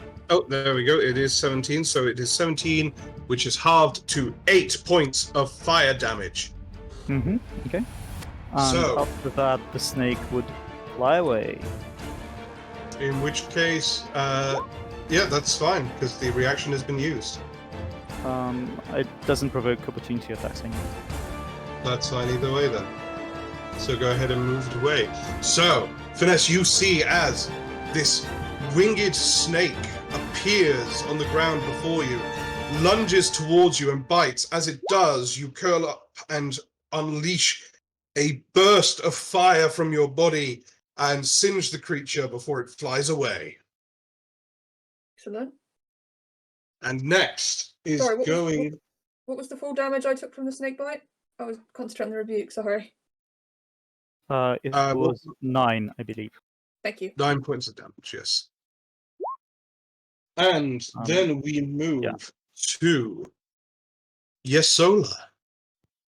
Alright.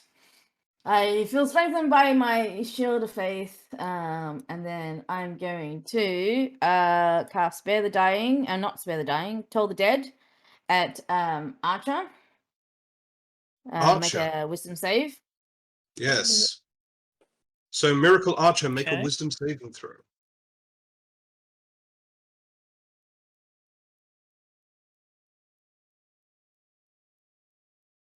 Oh, no good. That is a 4 and a failure, so go ahead and roll some damage. 8 points of necrotic damage. That was a very unfortunate roll on 2d12, but Oh, Yep. Archer, the halfling looks towards you with a stare of intense hatred, and you feel your head start to burn as the sound of bells toll inside your own skull, and you take 8 points of psychic damage. thank you. And then I'm gonna wander over here. Vanessa, come on! We need to save our friends! And then I will cast Healing Word on Flourish. Yes. Flourish, don't leave me! At 2nd level. Second level, go ahead and roll 2d4 plus your wisdom modifier. That's better. As we go, so Flourish, you regain consciousness with 11 hit points. You are still held, but you are conscious and no longer making death saves. And That's my turn. then if we he could stand go... up, he would bow, but he can't. Indeed. Unfortunately, the most showy character is stuck in a frozen position. We move to Blaze.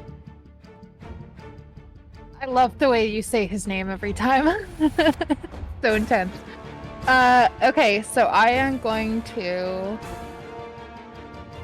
zoom in first of all. I'm a fly over there because I do have a wing. I'm Very fly right well. over here. You fly and land next to the paralyzed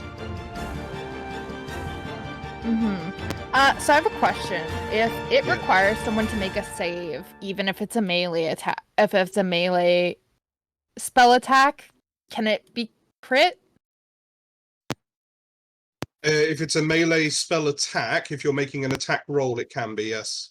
But not if I make them make a save. Not if they make a save, no. So anything that does a saving throw cannot be a critical. Okay.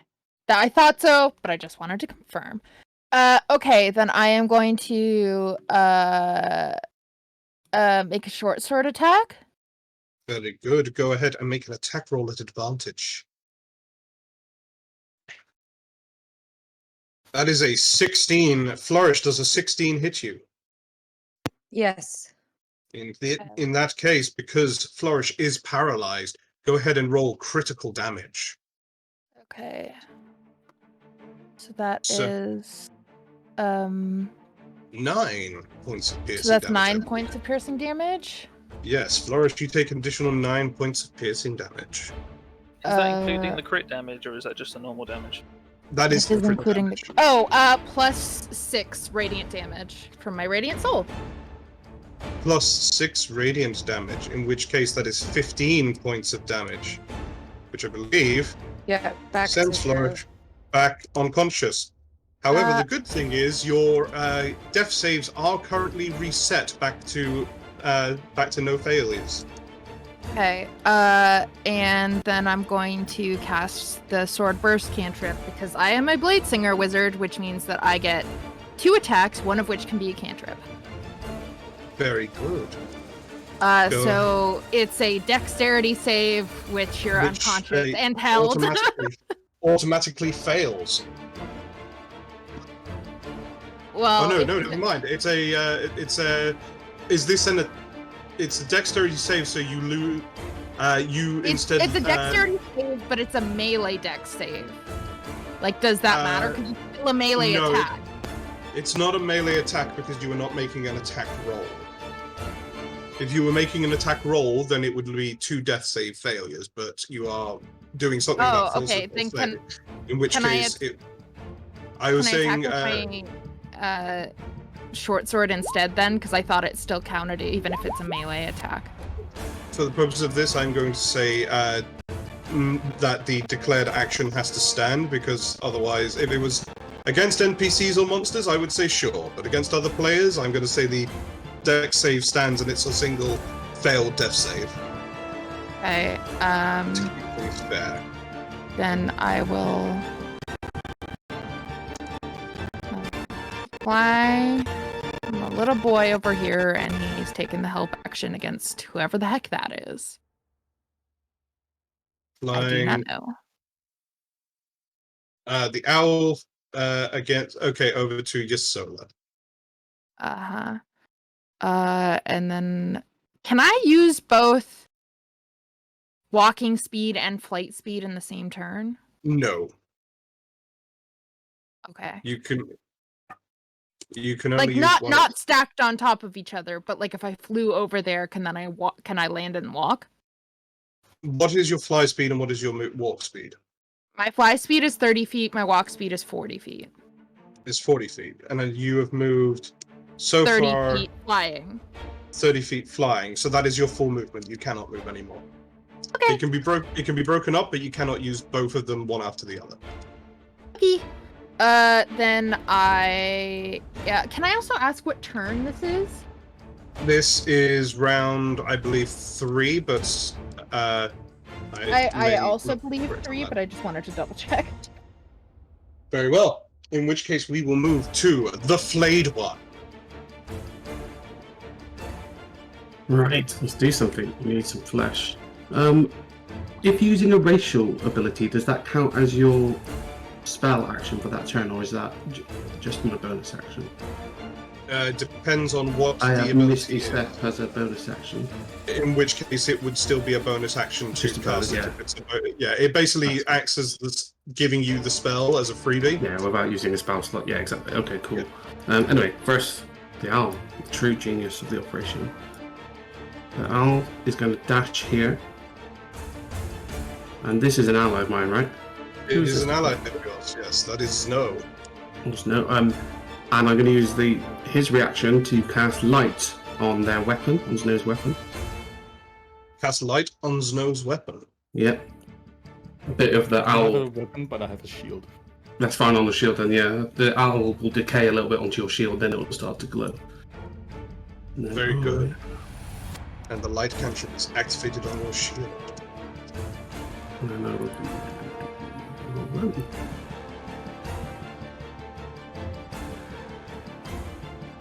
It's not a difficult terrain or anything to move up the steps, right? I can just do it. No, they are shallow enough that it is not does not have difficult terrain. Okay. So 30 feet will get there.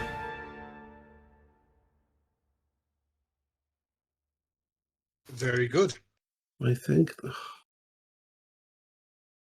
Oh wait, I need to move the owl again to check what I can see. Hang on, let me. It's hard to know. Rather than moving the owl around, let me just do something. There we go. Okay, that should just allow you to see what you can see right now. Oh, brilliant. Okay, yeah. So that's cool. I can see Flourish then. So I will cast. I will try to cast the Mind Whip. No, you should not be able to see Flourish. Oh, well, again, I can. I'm not sure how you're able to see more of the map than you should be able to. I do not know either. Through the owl? Because the owl, I've turned the owl's vision off. So they should not be able to see. Was Flourish wearing a light thing? It doesn't matter, he's looking through a wall.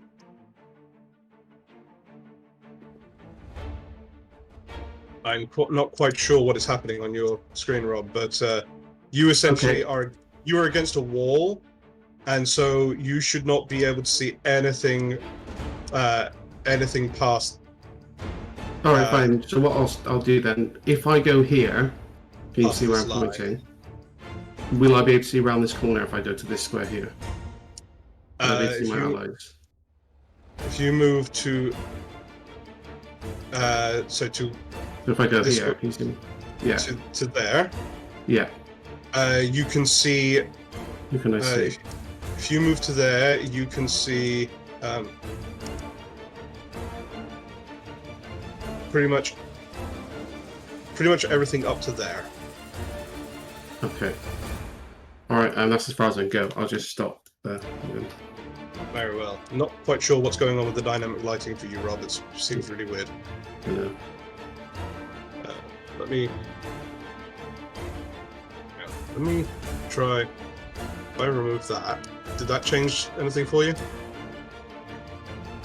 Yeah, it has. Yeah. Very well. In which case, I will just keep that in reserve if needs be.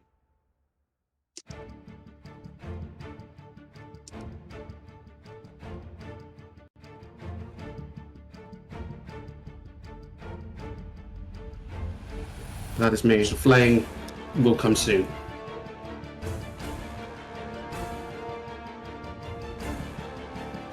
Very well. After that, we go to Gwynog, who is currently hidden in darkness.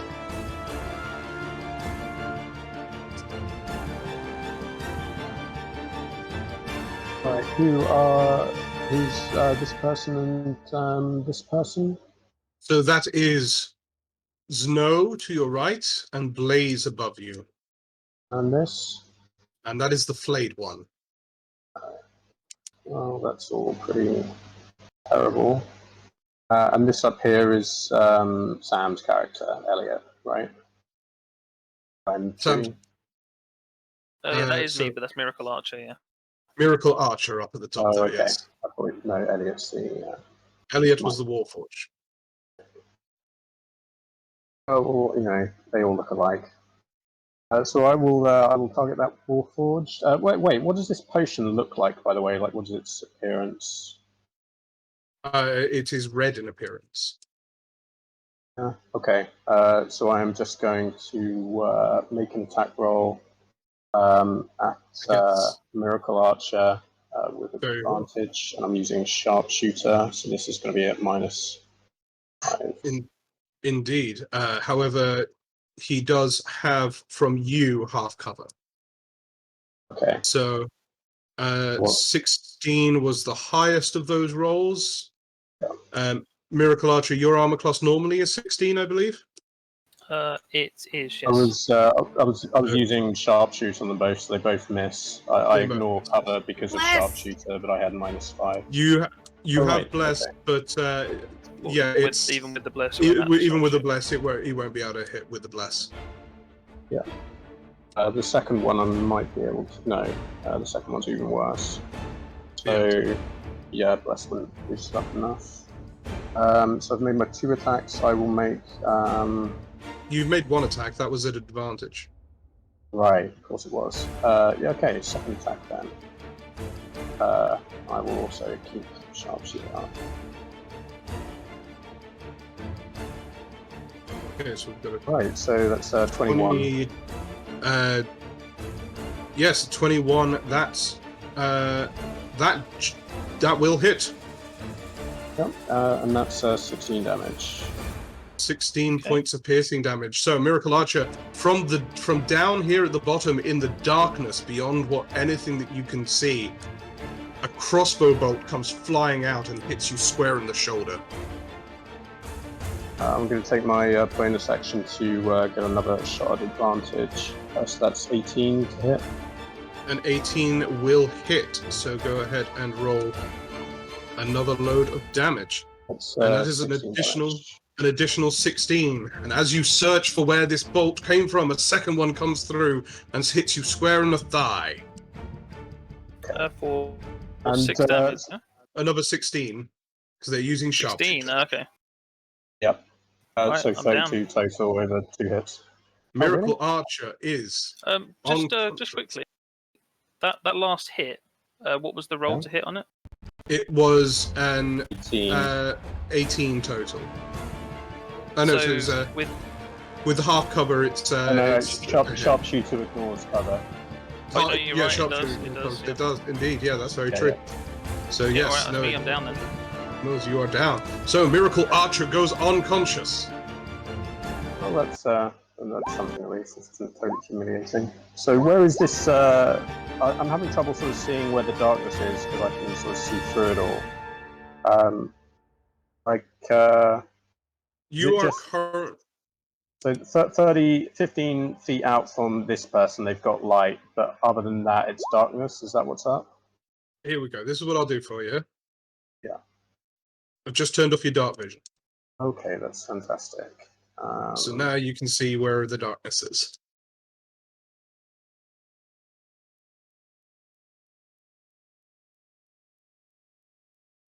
Okay, so I will move to there, and I'm done.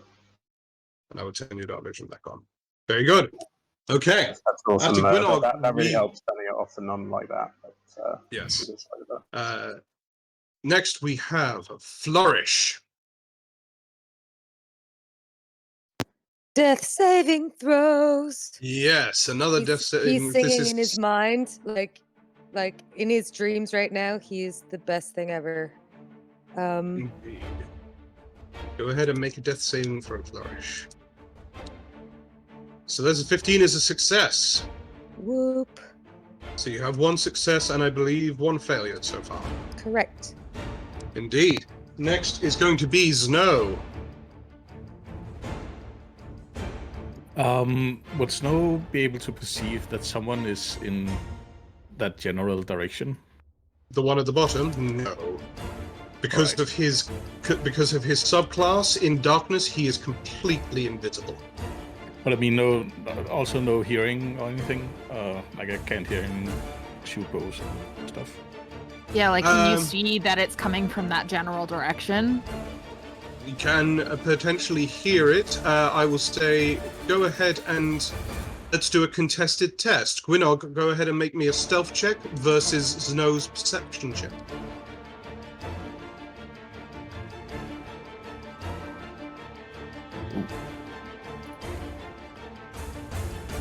Not sure why 2 numbers came up there on the stealth check.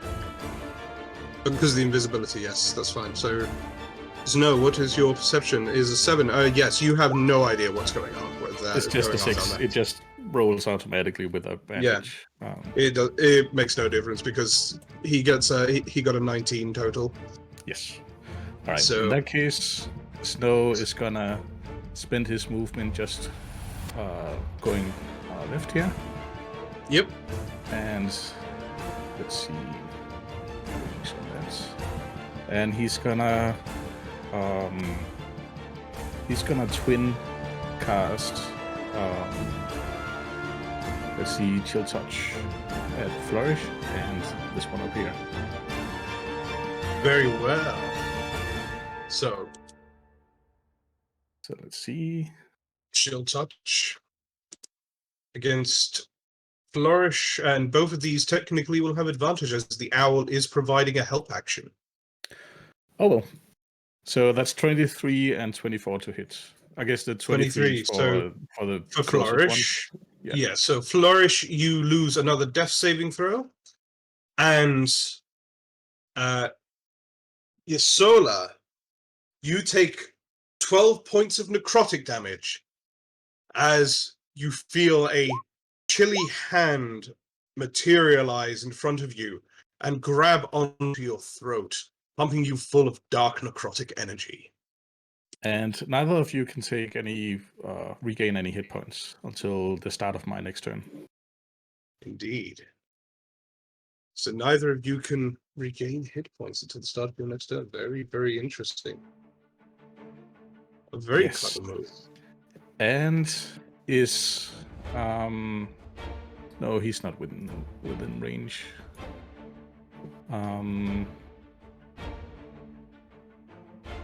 Yes, that's my turn.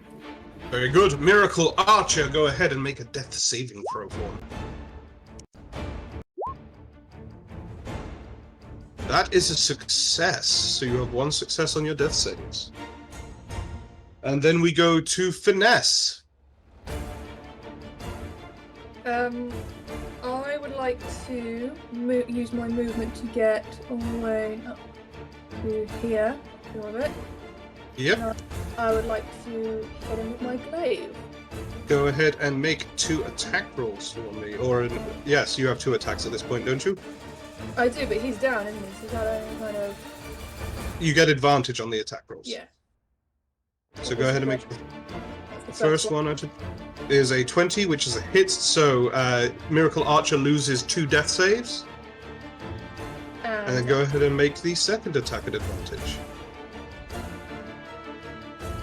Oh, and unfortunately the D4! second one...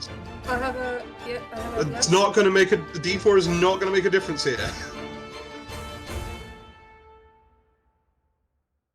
So, you charge over towards the unconscious man, swing down once and just...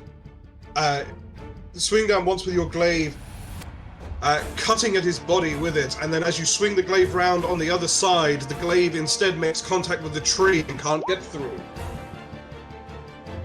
And then we... do you have any other things that you would like to do on this turn? Any bonus actions, or... No, I don't think I do have any... I mean, you could rage again, but that's probably about it. No. Very well. In which case, we move to He Who Casts. He who casts shall move. A 1 and a 2 and a 3 and a 4 and a 5 and a 6 and a 7. Very well. He who casts shall. So this is Finesse, and That this is Finesse. Yenith. Oh, That is Ysolda, Ysolda. rather. Yes. Wonderful.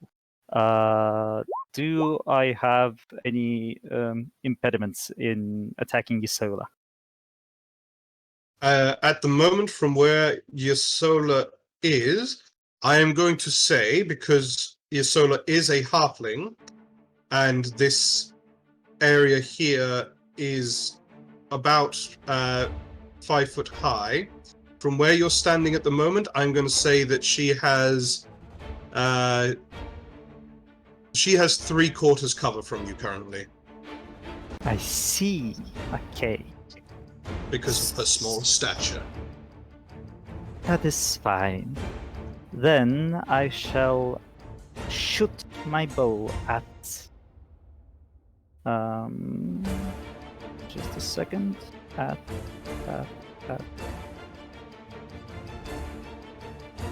At finesse, sorry. Go ahead and make your attack rolls against finesse then. So is it 17? Does that hit finesse? That is my exact AC, so it does. doesn't Okay, it? and that does hit indeed.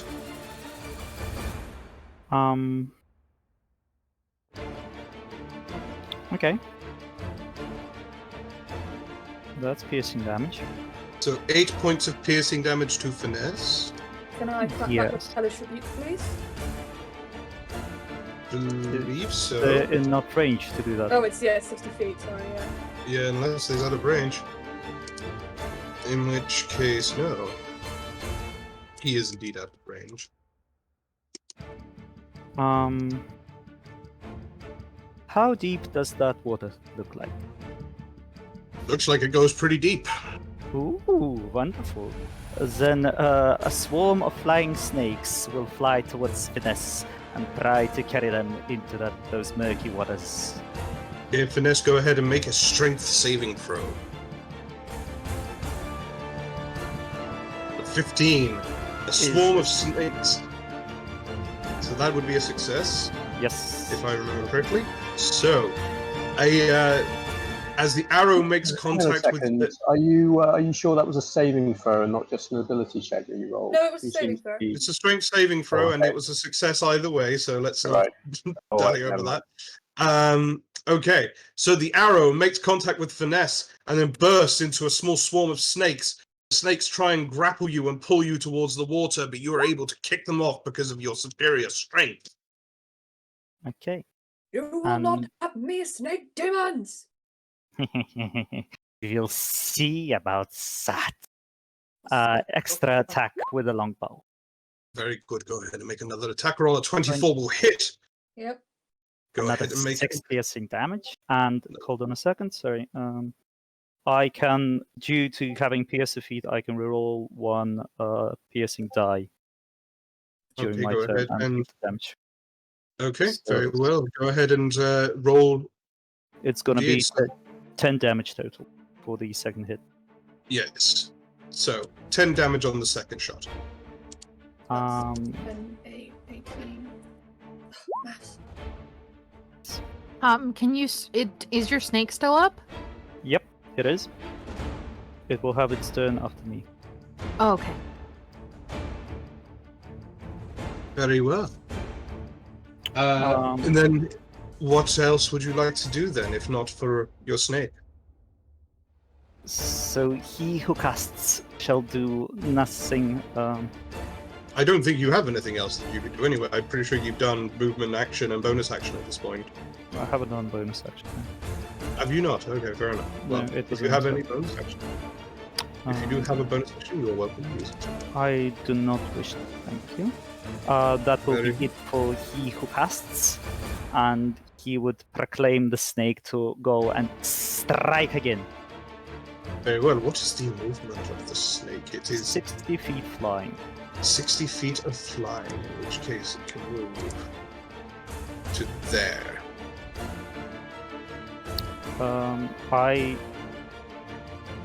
Around the corner, or does it have to go this way? It would have to go. It needs to go up here first to get around the corner, but then it can beeline. But that is as far as it will be able to move. Is Will it be able to reach Yeneth? from where it is there? Yes. No. No. To get adjacent, it would need to move 65 feet. Yeah, whichever way it goes, it's not going to be able to reach any of them. Okay, fine. The flying snake would fly around to here then, and stay there. Very well. In which case, we then move to Yesola. Okay. Alright. I am so annoyed with people right now. Stop dying on me. I will run over, and I know the spell of the necroticness. Yes, it prevents you from doing any restoring any hit points to yourself or to flourish.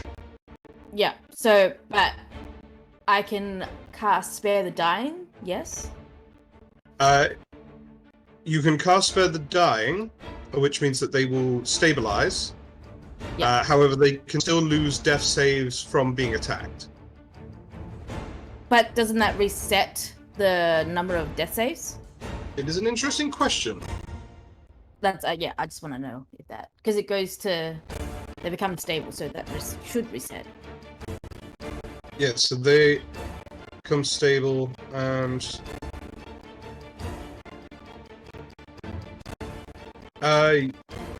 yes, I believe that would. Let me just make sure I'm not missing any words here. Yeah, sure.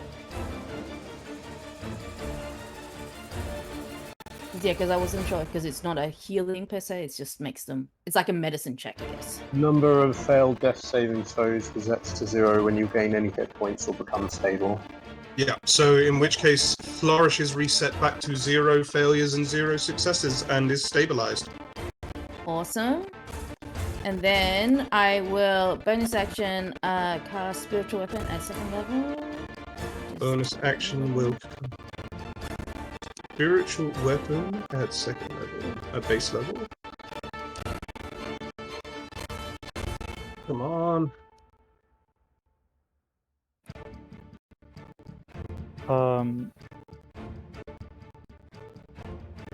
Sorry, while we were at it, we forgot to roll concentration saving throws for... No, wait. Who was casting Bless? That was me. Oh, I'm dodging.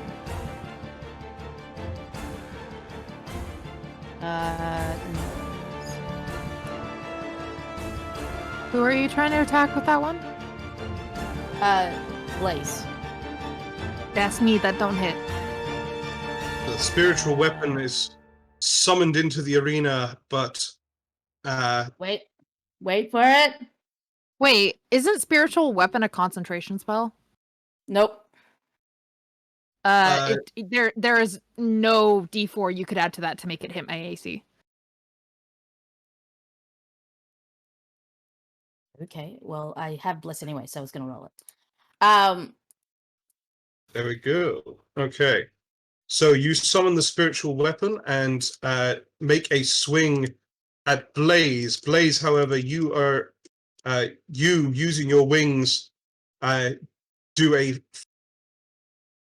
do a kind of flying flip up in the air and jump over the weapon as it comes past you. And that's my turn. Very well. Then we move to Blaze. Cool. Can spiritual weapons take reactions? No. No. Okay. Then I am going to run 1, 2, 3, 4, 6, 7, 8. And then I'm going to... So that's your land speed, yes. Yes. And then I'm going to cast Fireball centered on Flourish. So we have another fireball going off centered on Flourish, in which case... A dex save. You might want to change the location a little bit. 3, 4, It doesn't matter, it can only get them anyways. Oh, okay. 7, 8, and centering that on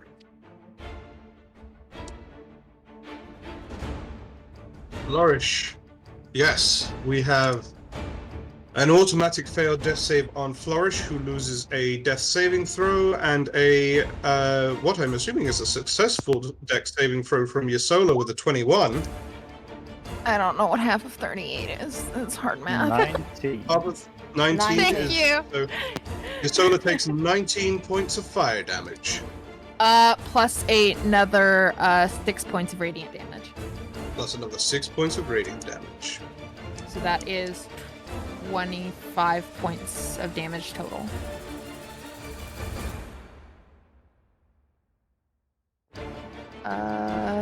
And then sorry, I'm just my owl baby is gonna fly up and take the help action on, I think that's Finesse? That is Finesse. The person. Whoever is there. That is Finesse. Alright. And that is my turn. Very well. In which case we go to the flayed one.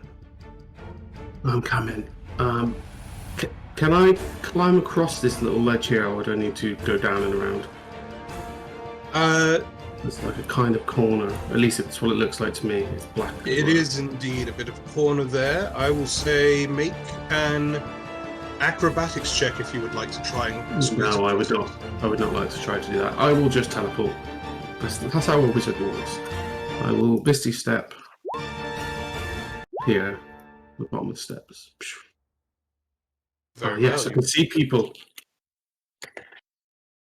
Right. Yes, you have eyes on the unconscious Flourish and Ysola. Right, and it's time to dig and retrieve flesh. I'm going to use my action to cast Mind Spike. Damn it, Rob, you're so creepy. I do the Lord's work. So, Flourish needs to make a Wisdom saving throw. Flourish is he dead? Is unconscious. Not dead. But I believe not dead. No, I believe when incapacitated. Just checking. Yeah, just gonna have a look at that.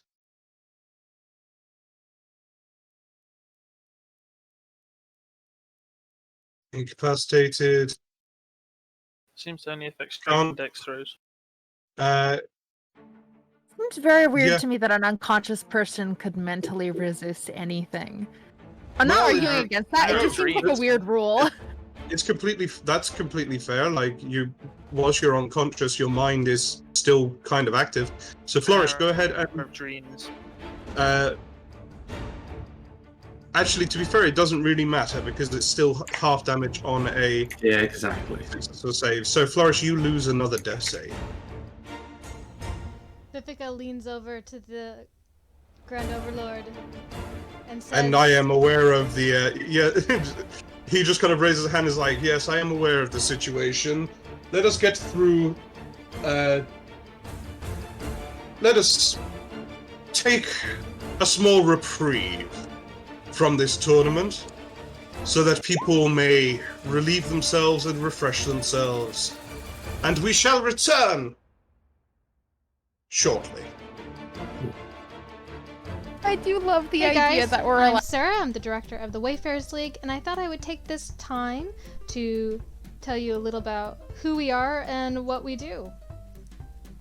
Each month we have free games. This is not just Dungeons & Dragons, but we've also run games like Honey Heist, Goblin Quest, Shadow of the Demon Lord. We have ideas to run a lot of other various campaigns and systems. So come and check out our events page for all of that. We've also recently launched the Games Masters Academy, which we're all very excited about. If you find that you are lacking confidence in running games for the first time, if you're nervous, we have developed this course where we will fully support you in finding that confidence and learning how to run games so you can go in boldly, knowing what you need to do. If you've already been running games for a while, you can still check out the courses because we have specific topics that we cover through 4 different sessions. So you can come and learn about specific things to help your encounters, specific things about learning homebrew and how you can make your own worlds and integrate that into your games, and so much more. Just check out the website, there's a specific page for Games Masters Academy. We also have our Twitch shows. Homebrew Labs is so much fun. We spend an hour, me, Flayers, and a guest, where we create homebrew material for D&D 5e. We've made monsters, spells, magic items, and what's really fun about it is none of us know what we're going to be making on the day. We literally pull from a hat and build something from prompts. So check that out every other Tuesday. We also have our Games Masters chats where we talk about specific topics as they relate to running games. It's usually myself and 2 or 3 other Games Masters, and it's just a really nice time. We get together to talk about games, and you can bring questions and talk to us directly through the chat. And finally, Flayers has his own show every other Sunday where he takes you behind the Games Masters screen and shows you how he's building a Shadowrun campaign. Really cool, very fun, and he's going to be continuing that on into an actual campaign where you'll be able to watch the show, watch the players from the perspective of the GM. And then finally, I know we've all been waiting to finally have a shirt with the wonderful Wayfarers League logo on it. And now you can! We have got a Redbubble shop. And what's really fun is that I'm going to be putting our little emojis on all sorts of little bits and bobs that you can buy and represent the Wayfarers League. And if you haven't already, I highly recommend you go over to our website, wayfarersleague.com, and click on the little Join Discord button. We have an awesome community that's over there. We talk about all sorts of things, check in during the day. That's where we coordinate all of our games, and honestly, everyone over there is super cool. So come and join us if you are craving an online gaming community with like-minded people. Look no further, just come join us on Discord. It's really a lot of fun. Some of the things you may not actually know about is that we also have a book club that is struggling to really get going, but we are reading a book, and that's pretty fun. We've got people on our Discord that play video games together. We have an Among Us group that occasionally gets together to play. We even have a crap film club where groups get together and they watch really bad movies. They've watched Five-Headed Shark Attack and Pterodactyls versus Cowgirls, and they really have a really great time doing that. So don't waste any more time. Go check out wayfarersleague.com, find all the information there. If you have any questions, just message myself, send us an email, and we will get back to you as soon as we possibly can to help you find your way in the Wayfarers League so we can get you started on joining us in all our amazing games.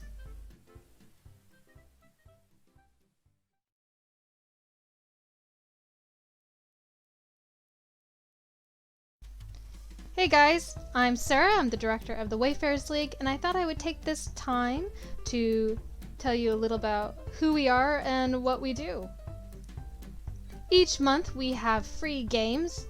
This is not just Dungeons & Dragons, but we've also run games like Honey Heist, Goblin Quest, Shadow of the Demon Lord. We have ideas to run a lot of other various campaigns and systems. So come and check out our events page for all of that. We've also recently launched the Games Masters Academy, which we're all very excited about. If you find that you are lacking confidence in running games for the first time, if you're nervous, we have developed this course where we will fully support you in finding that confidence and learning how to run games so you can go in boldly, knowing what you need to do. If you've already been running games for a while, you can still check out the courses because we have specific topics that we cover through 4 different sessions. So you can come and learn about specific things to help your encounters, specific things about learning homebrew and how you can make your own worlds and integrate that into your games, and so much more. just check out the website. There's a specific page for Games Masters Academy. We also have our Twitch shows. Homebrew Labs is so much fun. We spend an hour, me, Flayers, and a guest, where we create homebrew material for D&D 5e. We've made monsters, spells, magic items, and what's really fun about it is none of us know what we're going to be making on the day. We literally pull from a hat and build something from prompts. So check that out every other Tuesday.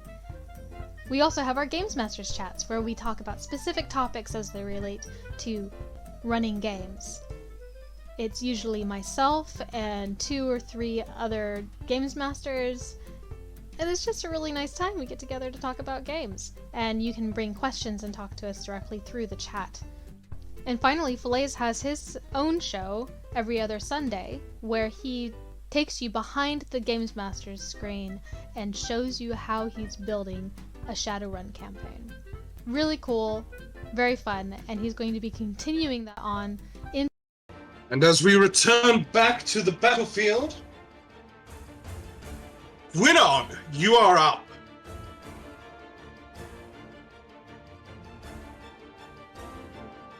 Jonathan?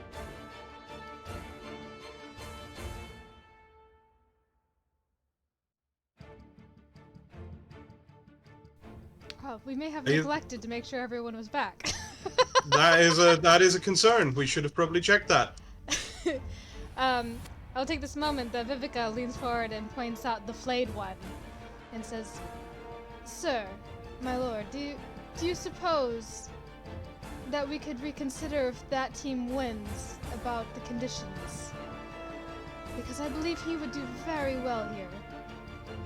I believe he would do absolutely splendidly here. However, rules must be followed. Naturally, yes. And should he earn his right to leave, then he will be free to leave. Though, of course, we will, if they do win the whole tournament, extend an invitation to him should he wish to stay. I will draw up the necessary papers, sir. Wonderful. You get on that, my dear, as we wait for our entertainment of butchery to regain their wits and senses.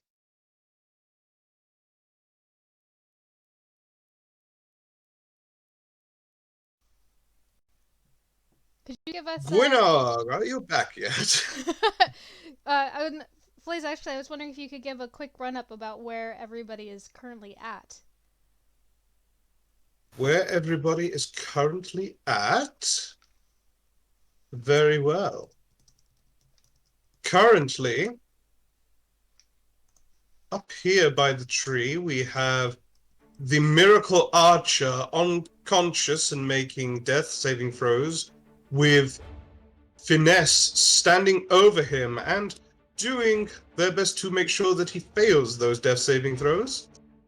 Plus, the Owl Familiar of Blaze, who is trying to assist in some attacks against Finesse.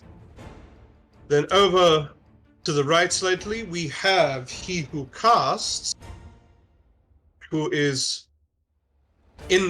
had just been attacking Finesse with some wonderful magics, as well as maneuvering his winged serpent that he summoned to get into a more advantageous position for attacks. And then we have Blaze down below that, who is overseeing a few different aspects of this battle, having just left the confines of a few areas of attack down below. You are back now, wonderful. And we have Yasola standing over Flourish, who is making death saves with a spiritual weapon. We have Zno and the Flayed One, and the Flayed One's familiar down below that, all engaging in that combat, and hidden away in the shadows is Gwynog, whose turn it is. When you say Blaze's name, he like flies up and does like a little flourish, holding up his sword and his staff, like yeah. So, is this Blaze? Sorry? Is this Blaze? That is Blaze indeed. Okay. Is she like visible there, or is she in? No, Oh. if you can, from where you are there, yep, she is perfectly visible to you. Oh.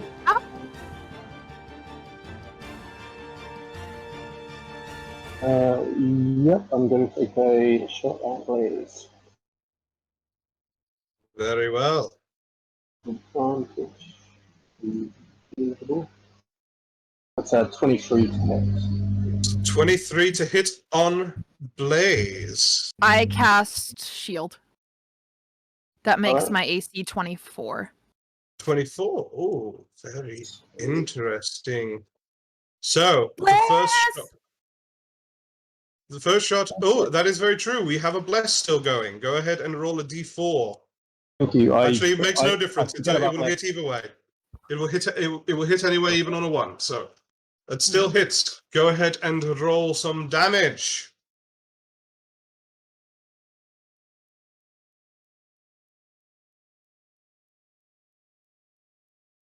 That is 5 damage. 5 points of piercing damage to Blaze as a crossbow bolt comes out of the darkness. Blaze is offended by the first thing to hit him all game. Who was this? I completely missed there was another person here. That is the flayed one. The flayed one.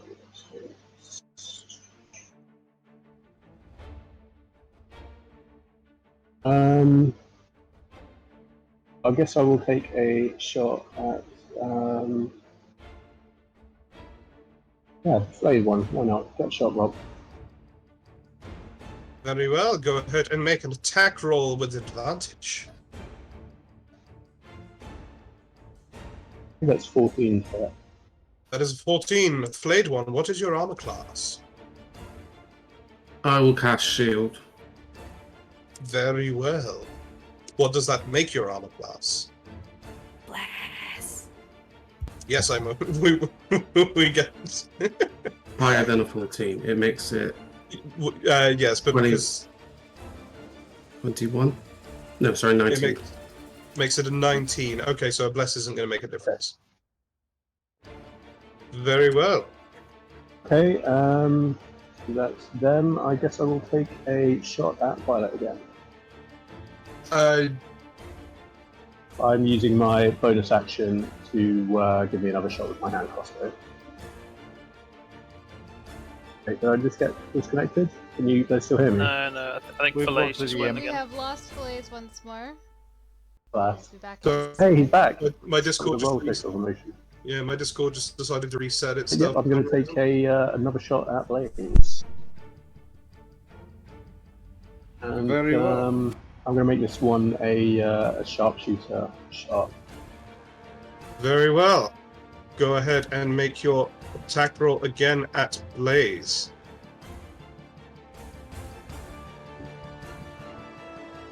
With advantage. That is a very appalling couple of rolls. Well, it's not going to make a difference. But No, makes no difference. Those are my attacks. I'm going to move a bit. Can you turn off my dark vision again? Yes, I absolutely can. Can you? We can't hear you. I can hear him. Oh, really? Yeah, fine. That's me. Yep. What about now? Oh my goodness. Okay. I can hear you now. Do that. Did I miss anything important? God, why is my Discord being funny all of a sudden? No, it's all good. 2 seconds.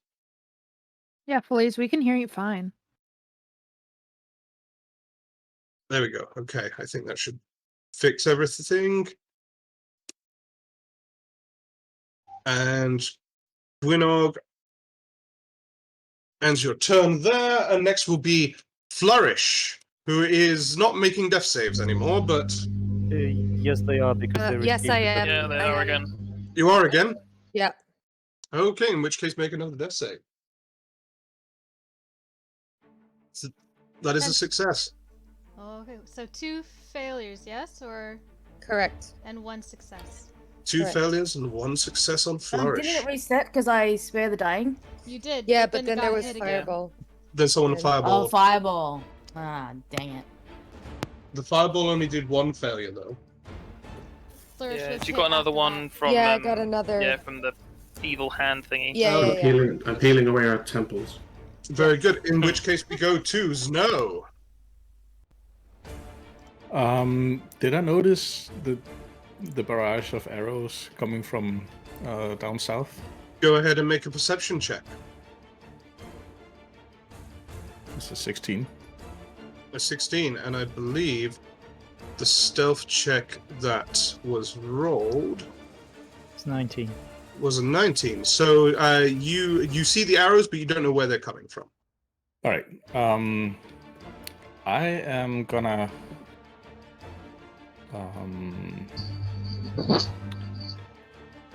twin guiding bolts. These two at level 2. Very well. Go ahead and make 1 attack roll against your solar, and then 1 attack roll at Flourish. And I'm gonna add the my bless to the second attack. Very well. So the first attack roll was a 19 against your solar for 20 points of radiant damage.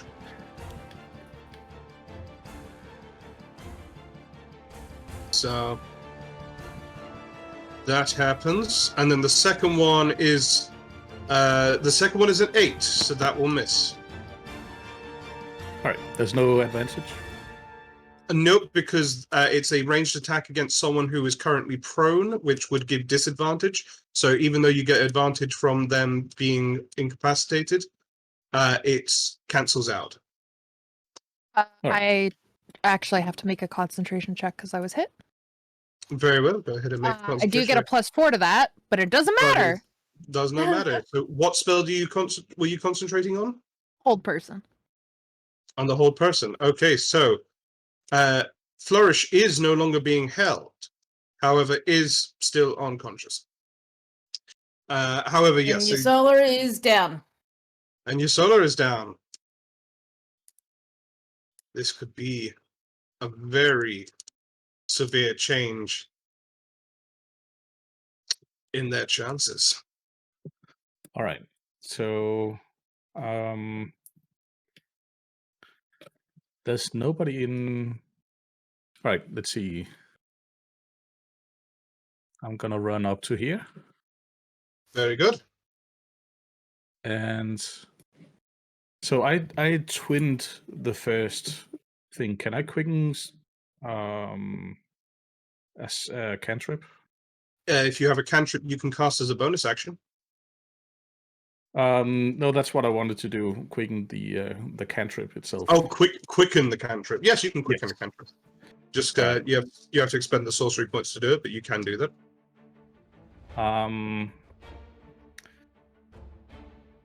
Yes, I'm gonna toll the dead. Very well. This one up here. In which case, Finesse, go ahead and make a Wisdom saving throw.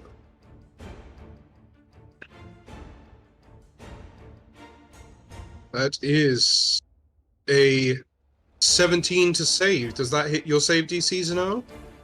Yes. Indeed. So, Finesse, you hear the sound of horrific bells ringing inside your head, but you are able to shrug it off, and it does no damage to you. I survived the cheers of the blood-stained sands. I can survive some bells. Very good. Nice. Wonderfully impressive. And then we go to Miracle, who needs to make another death saving throw. Death save. I'm dead. And with that... Unless... Oh no, it doesn't matter, it's after the roll. Ignore me, it's fine, I'm dead, sorry. No offense, but thank God for that. Miracle Archer is finished. Then we move to Finesse. unmute me. Okay. I am going to. I'm going to use my bow and aim for Blaze. Yes. Are you Blaze going to drop is, the glaive though? Blaze is this one. Are you dropping your glaive? I. Because you would have to switch out weapons to be able to do that.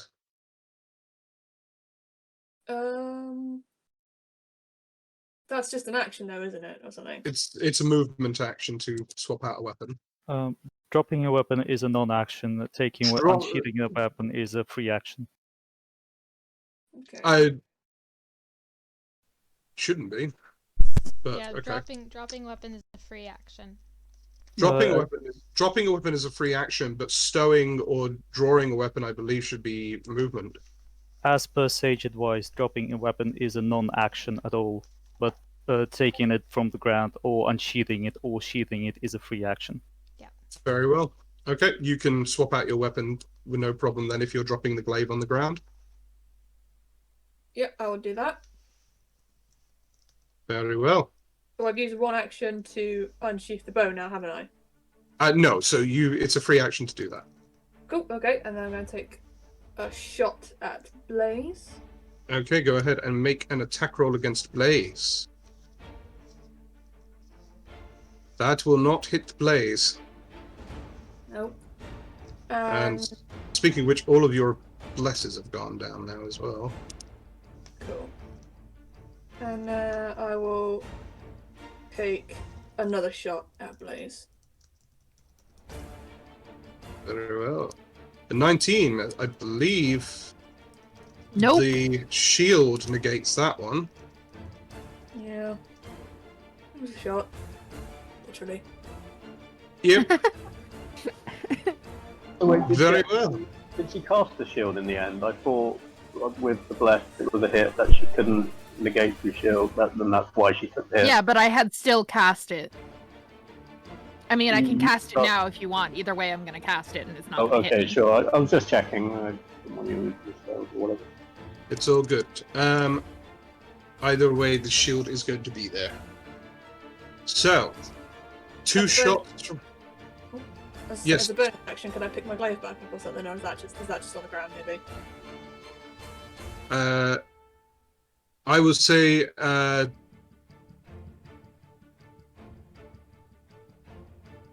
if you are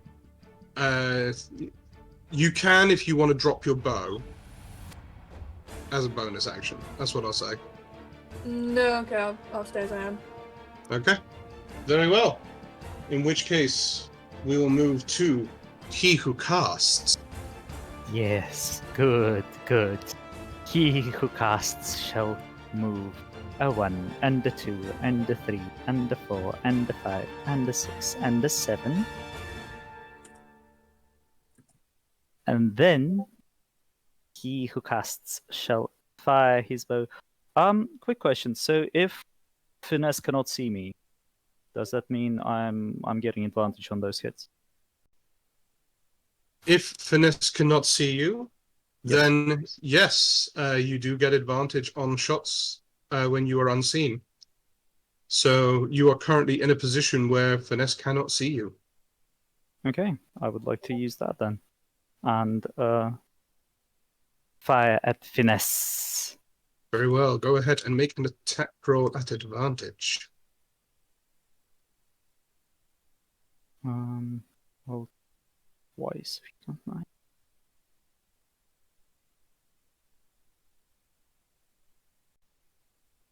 Both 16 miss. plus. I do have bless, I believe. Okay, yes, you do have bless up currently, so go ahead and roll a d4. That's 19 to hit. It's a 19 hit?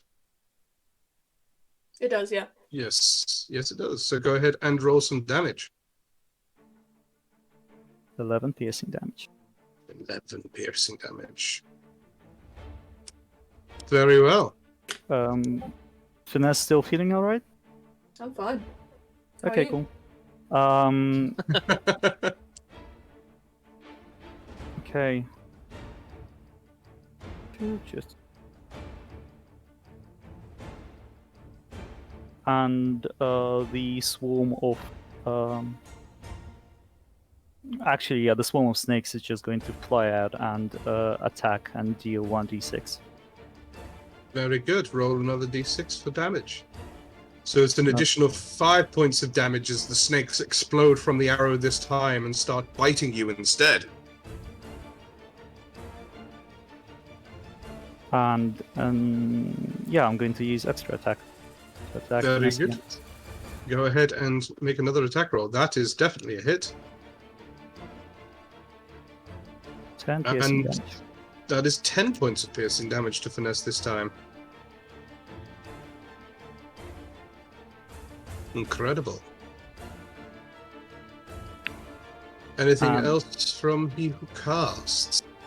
He Who Casts will say again to his trusted winged serpent, strike. Very and good. End their turn, and the winged serpent would hold on a second. Yeah, that's enough. Yeah, it can move down. Would move here. Very well. Go ahead and make an attack roll for the winged servant. It's d20 plus 5. 14 to hit. Nope, doesn't hit. Nope. Okay. Very well. Yeah, that's it. Okay, that is it for He Who Casts. Next will be Yasola, who has to make a death saving throw.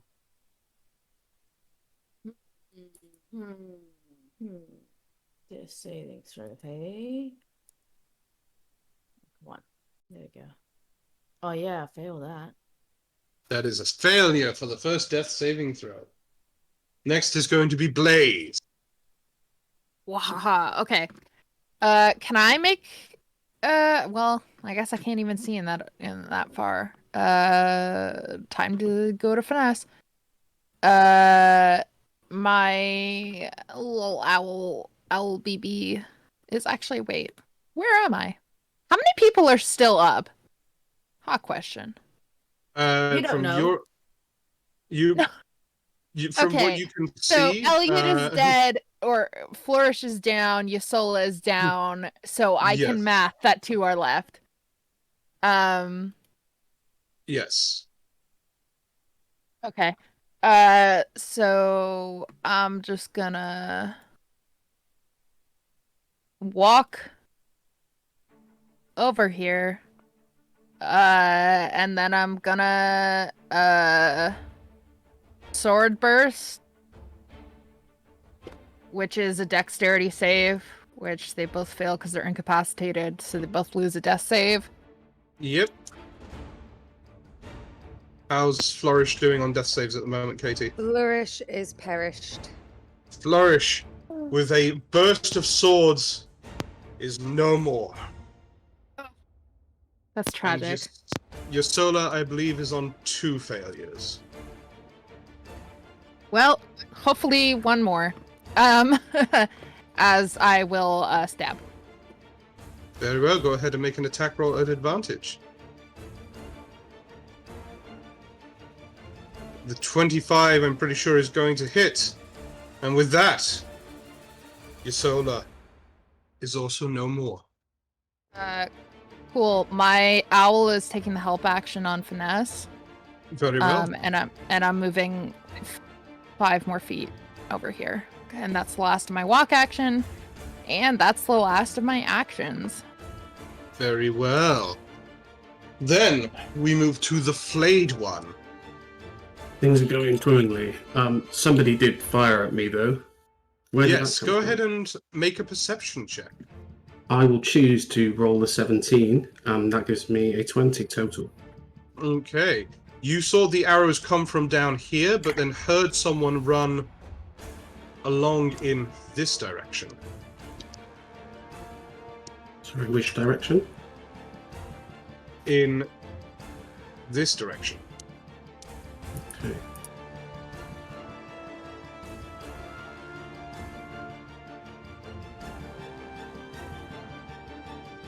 how much of the kind of temple in the middle, the light source, how much does it emanate? It emanates. I'll show you. If I turn off your night vision for a second. Okay. That is how far it emanates from. Okay. Yep. So I'm going to turn and look over into the darkness and wave a scaly, flesh-rotting finger and beckon them to come as I walk up here. So you are beckoning. Whoever lurks. Yeah. You're trying to beckon Gwynod to follow you. Is that like a spell, or are you literally just... Oh, no, that's just me. Giving him the come hither eyes? Yeah. Very well. That is up to Gwynod if he decides to engage with that. He must. This only ends one way. Fair enough. Gwynod, Gwynog, you are next.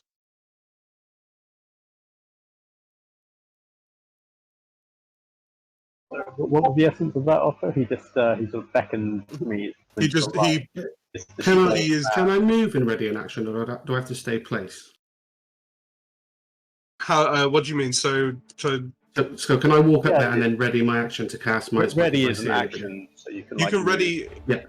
Okay. Yeah. I would like to do that then, please. Sorry. Very well. Yes. I'm ready to cast the spell if he appears. Very well. Gwynog, what are you doing?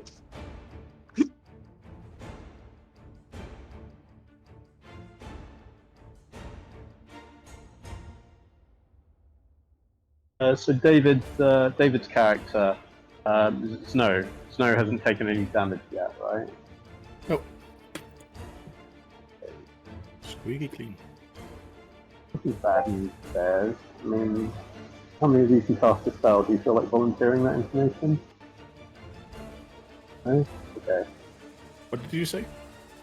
How many of you can cast a spell? Do you feel like volunteering that information? Oh, Kind of. don't tell him that. Yeah, it's. Just, just friendly. It's difficult to hear what you're saying, Jonathan, at the moment. So who's it that I can see here? That's the flayed one. That is Blaze, and that's the flayed one, Blaze, and Znod. Yeah. Znod.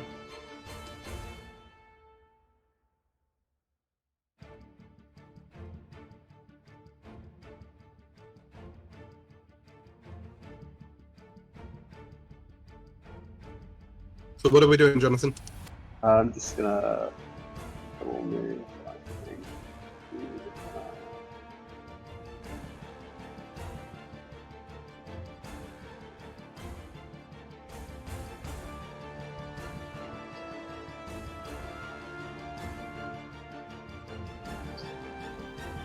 Jonathan, you're gonna run out of time if you don't make a move soon. Yeah, I'm gonna rush you.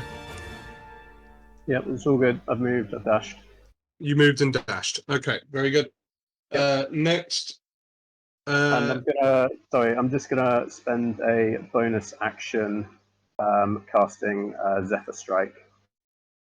Bonus action casting Zephyr Strike. Very good. Yeah. Okay. Next is going to be Snow. All right. Snow is gonna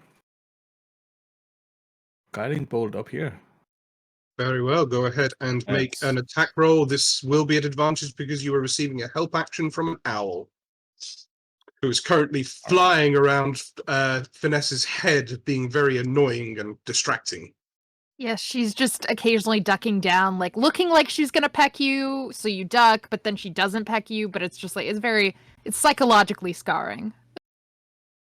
Very good. So, Snow, go ahead and make your attack rolls at advantage. Your attack roll at advantage.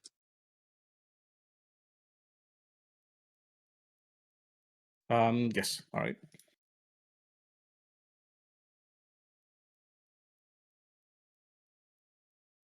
That is a 17 to hit, which for Finesse, I believe, does hit. It does hit, yeah. Okay, so Finesse, you take 21 points of radiant damage. Cool. And the next attack against you has advantage. As a massive ball of radiant light is fired towards you as you are busy trying to swat away a tiny owl that is being very annoying. And anything else for Snow? No, I think that was it. Yeah. Very well, in which case we will move to Finesse.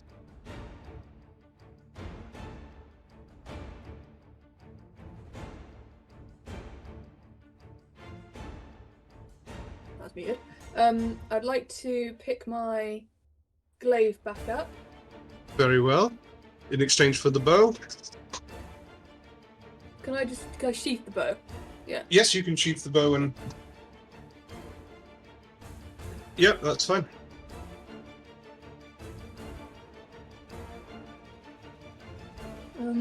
So you're going to take an up attack from the beast. Yes. So Wait, go ahead and make... Where is the snake? I can't see the snake. It's here. Oh, I couldn't see It's, the snake. it's that weird... Yeah. It's okay. not... I didn't have a winged serpent token readily available. Oh, I couldn't see the thing. That misses anyway. Yeah, it's fine. That was... So you move... That was my movement. You move 25 feet to there. Oh, okay, I got more.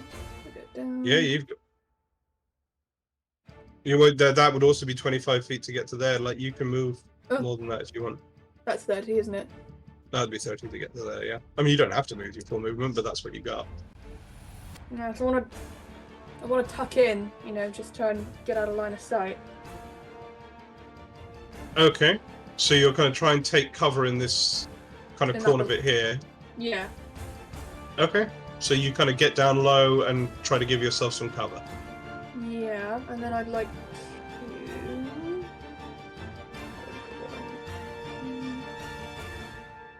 Can I cast Crown of Madness? Who are these two here that I can see? So that is Snow, and then that is Blaze. We both have really good freaking wisdom. Anyway, I'm gonna do it anyway. I'm gonna cast Crown of Madness on Blaze. Gonna counter spell. Huh? Counter spell. Oh shit! Yeah. Damn. So you go to cast Crown of Madness on Blaze, but it is counterspelled as you go to cast it. Cool. And then, can I do it as a bonus action? No, because then I have to stealth and hide. No, never mind. Thinking out loud. Okay. Yeah, thinking out loud, but it didn't work. Don't worry. No worries. That's my turn, I guess. Okay, very well. In that case, we will move to He Who Casts. Oh, sorry. Can I? I've already said it. Shit. What is it? Gonna ask if I could lay on hands myself. It's a bonus action. Lay on hands is a full action. Is it full action? It is a standard action to do lay on hands. Yeah. It is there's a homebrew rule to do it as a bonus action on yourself, but for the purposes of this, I do not believe that's one of the ones we're acknowledging. All right, cool. Never mind then. Very well. In which case, we move to He Who Casts. Excellent. He who casts shall move a 1 and a 2. Am I correct to assume that Finesse still cannot see me? I can see you. Oh, no.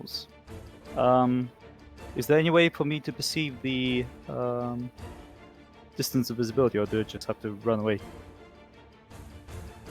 You would just have to move further away because Finesse has a light source glowing from them.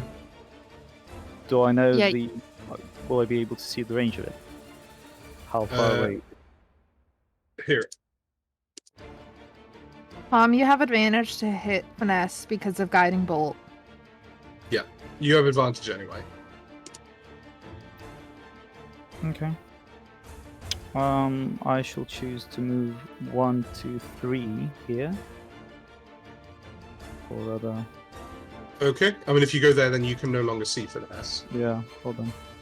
So can I shoot, then move, then shoot again? Yep. Okay. Then I'll take my first shot with advantage to guiding bolt. Very well. Go ahead and make an attack roll at advantage. That is a 27 to hit. Go ahead and roll some damage. I can reroll one piercing die. Okay. So that's 9 damage. 9 points of piercing damage to Finesse. And additional 1d6 from the winged snakes. From the winged snakes. And with that, Finesse goes down into unconsciousness.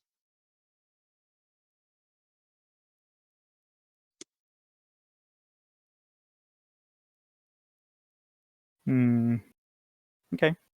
And now, into unconscious. Okay. As he goes into unconsciousness, Finesse remembers the limerick Flourish whispered to him as before he went down. Before they went into the arena, even. very good. What else are you doing? He who casts isn't sure how to take the limerick if it was pronounced by Finesse, and fears that it might be some kind of evil incantation. And due to that, if I try, and due to that, notches an arrow and releases another. Okay, it says go ahead and make a single attack roll. That is a miss. I have bless, I believe. Go ahead and roll a d4. That is a hit. So, Finesse, you lose a death save.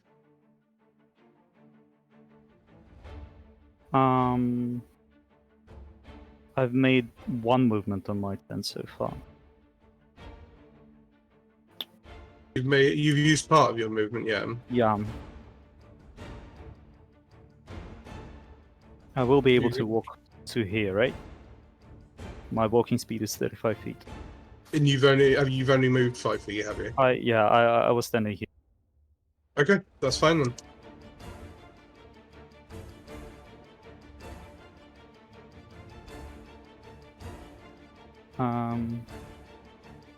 And he who casts shall be very consistent and tell his winged servant to strike. The winged servant cannot see him. Whom? The cannot see. Oh, are you trying to attack Finesse again? Yeah. Okay, yeah. In which case, the winged servant can do that. Go ahead and make an attack roll at advantage for the winged servant.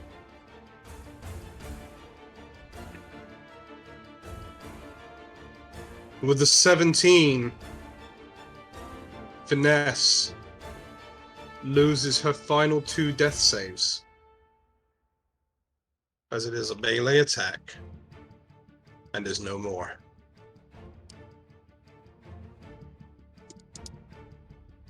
And then we move to Blaze. At least it was not the bloodstained sands that took me. Okay. Did I see where you did the not fuck's his name? You did not see where he went. You can make a perception check to try and hear where he went. I will do so. I'll do my give it my dang darnest. Well, not only can I not see that, I can't see anything. You have absolutely no idea where this guy is gone. He is a ghost to you. Okay. Well, can I ask a question? Sure. In the center of this this like temple thing with the arcane symbols, does it look like the arcane symbols are on the floor, or does it look like they're like floating in the air? They are on the ground. They are on the stone floor that they are that this pedestal is built on. Is there like an arcana check or something that because I'm a wizard, that I could be like, I think that it'll be triggered if I step on them, or like, do I think if I fly over them that'll be okay? If you make, go ahead and make an Arcana check.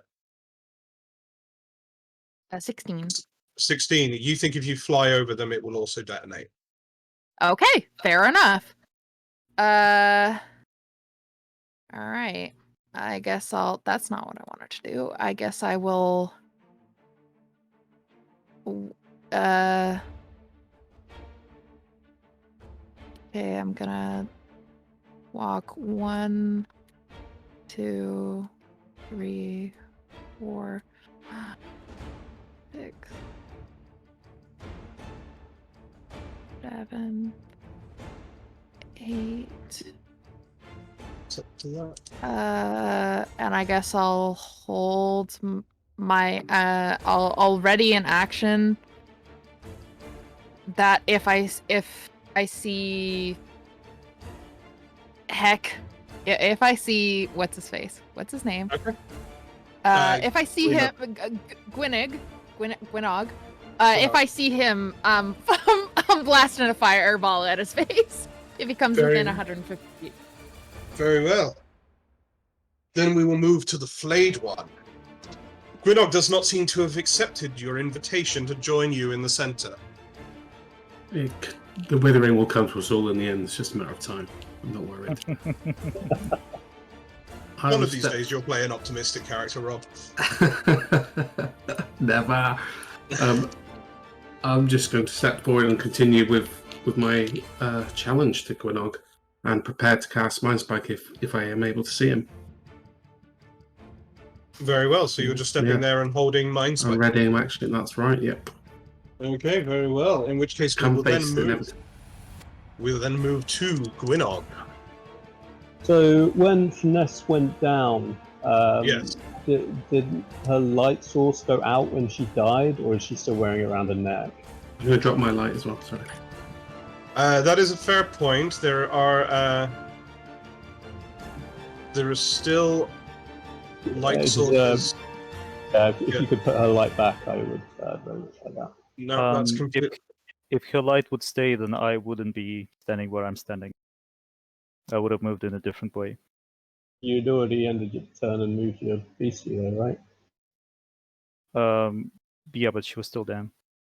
Because judging from previous experiences, everyone who goes down, the light sources go out. Yeah, no, it's more just because I've been deleting the tokens. So let me put the light source back in. There.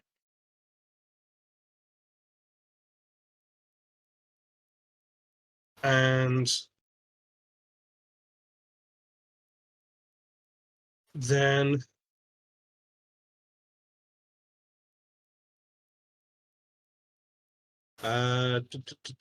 where is my other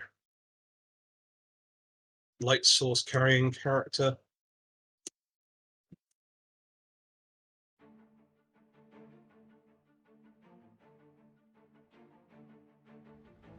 And then there. I believe Sam's character was also carrying a light source. Yeah, it was, yeah. Indeed. So.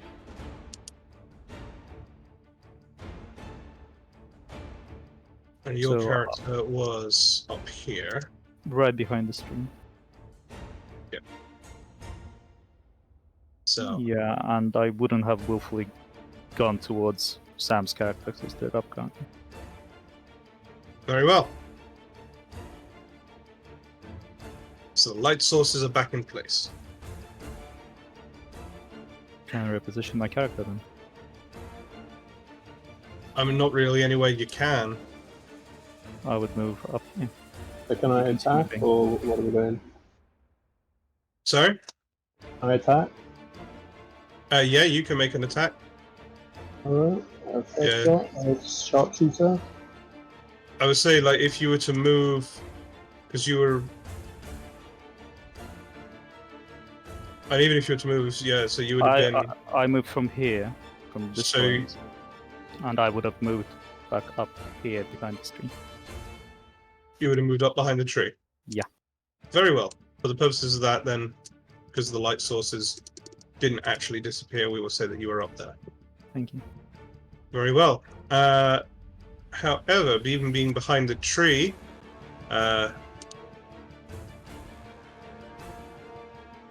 actually, from where you are standing there, Gwynog, you cannot see him. I mean, I moved there on the assumption that he would be there. Okay, But, so move to where you want to move then. So can I take my attack back, or? Yeah, you can take the attack back. Go back and move to where you want to move.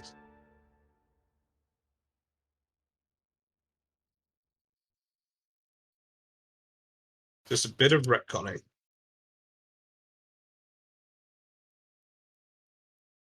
And of the 14 people that are watching, if you're not yet following us here on the Wayfarers League Twitch stream, please make sure to do, because we are 6 followers away from reaching our goal of 100 to release our special Homebrew Labs episode. But, Gwynog, what are you doing?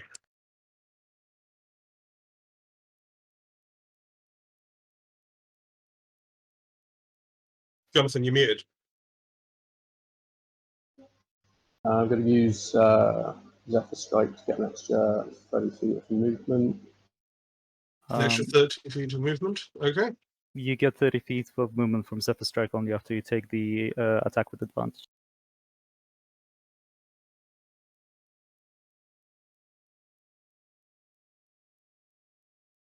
No, I can activate it for both bonuses at any time. I don't have to make an attack to get Into the the... duration. Once the spell ends...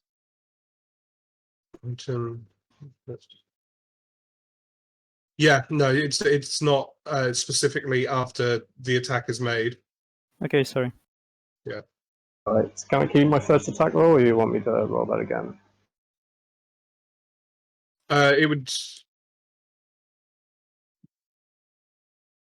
I don't think it makes a difference, because it's going to be at advantage either way. Okay, So, cool. yep, just use that. And 17 for that hit. so what is the armor class for he who casts? The armor class for he who casts is 16. 16. Okay, so with the That's, so that hits. So he who casts takes 17 points of piercing damage as an arrow comes out of the darkness. And 1d8 for the Zephyr Strike as well. Let me just roll that. And a d8 for the Zephyr Strike. That's right. There you go. That is an 8. Okay. He who casts is unconscious. Very good. He who casts is down. So that's one attack. I can't actually see anyone else now. No, you kind of left them all at the bottom.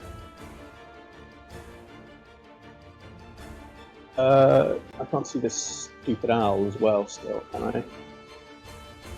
From where you are? No, you cannot currently see the owl.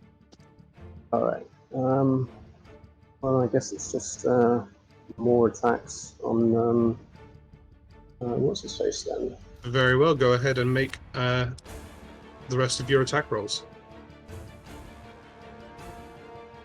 Just standard attacks this time, because ranged attacks at a prone creature. So 21 is a hit, so that is a failed death save. Okay. So it's 2 attacks. I will make a... And you've used your your bonus action. That was oh yeah, that was this turn. No, wait, it was last turn, wasn't it? No, for the Zephyr Strike, you literally just did it. You used your bonus action just. But last turn when I double moved, I used my bonus action to cast it and get it ready for this turn.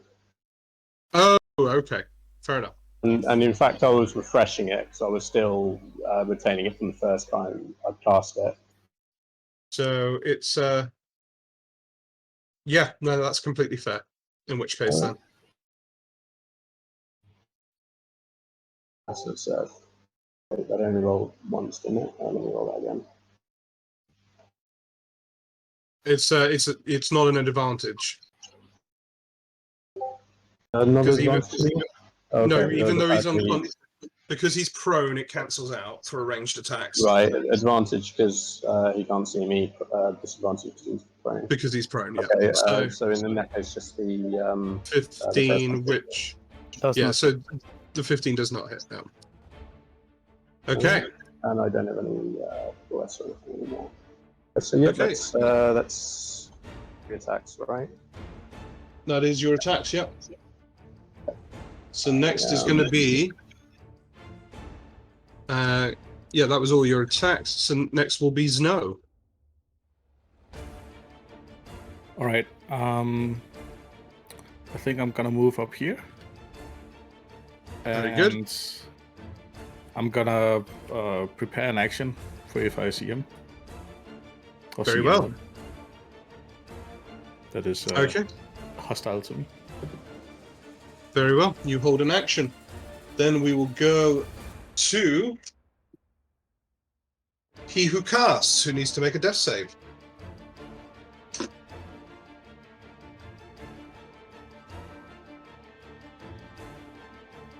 That is a success. Then we will go to Blaze. Turn to address the crowd and just yell out, "Our opponent has chosen the coward's route. I do not think that you all find this as entertaining as this is meant to be." And then I am literally going. just spend my turn killing the rest of the team. I said what I said. Gwynog sort of like And- heaves to himself. Do not in worry the about darkness. the crowd. Just go and hunt him down. To see him right now, he'd be making like gestures in like the vague direction of where he thinks One. the Azamard's voice is coming from.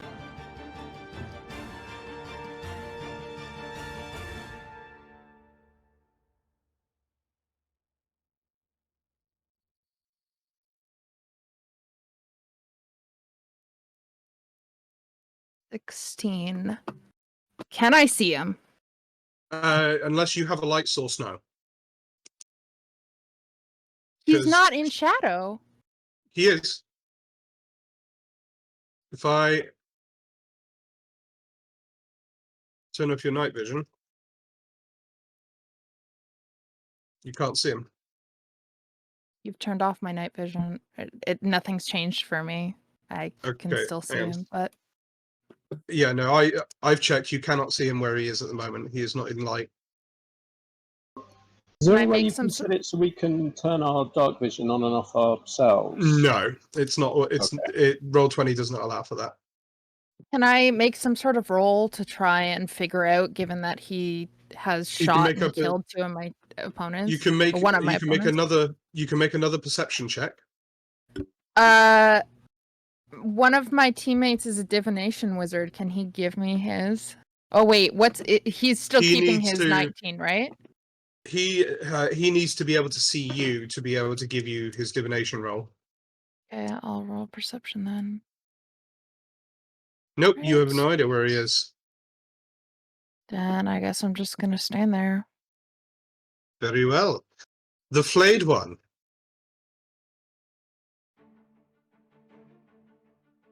Right.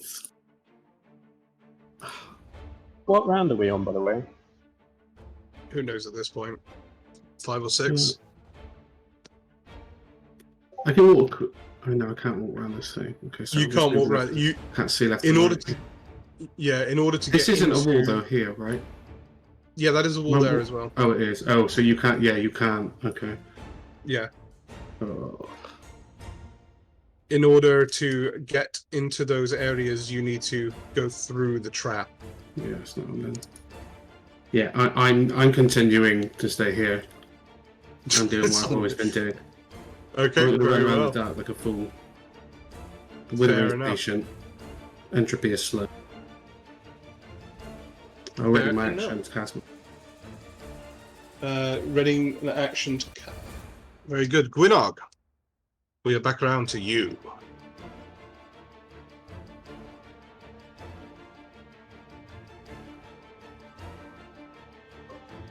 Okay, so I can see pretty much two of them, right? I can't see the flayed one. Or is this the flayed one? You cannot see the flayed one, but you can see Snow and Blaze. Okay. I'm gonna start shooting at Snow. Very well. Go ahead and make an attack roll. That's a 14. It'd be a 15 because it is the advantage. None of them hit. Snow cannot hit. I cannot see. Okay. So 15 does not hit Snow. Okay, very good. All right. I will make the second attack with sharpshooter, so at -5. Very well. So that's 12. No hits. 12. Okay. So I will spend my bonus action on drinking my potion. You said it was a bonus action, right? It is a bonus action. Okay. So go ahead and roll 4d4 plus 4 healing. As it is a potion of greater healing. That's 16. That is 16, so you heal for 16. Okay. And could you turn my dark vision off? Yes.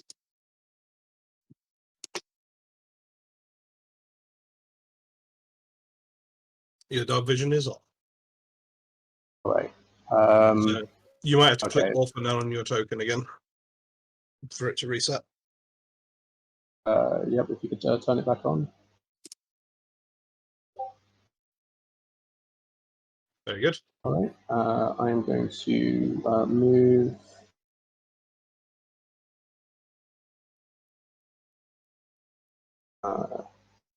Yeah. You're going to move to there. Very good. Okay. And then with that, we go to Snow.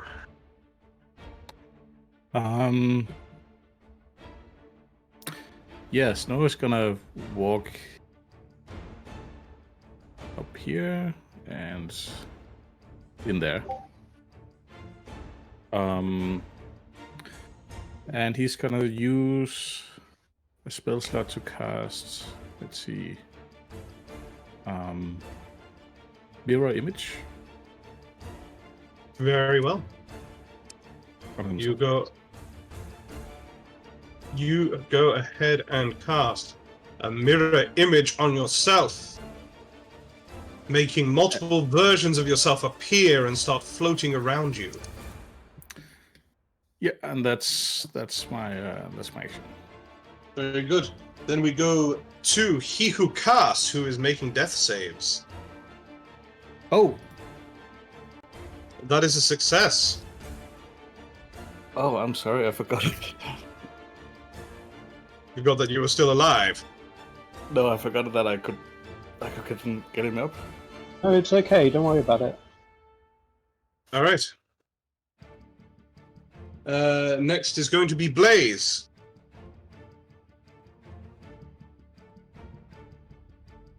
Okay. My owl is going to dash over to me. I'm gonna use my action to cast light on it. It is going to choose to fail the saving throw. It casts light in a 20-foot radius. There we go. Renault just looks like a deer in headlights right now. And I'm just gonna turn and be like, you! The last one!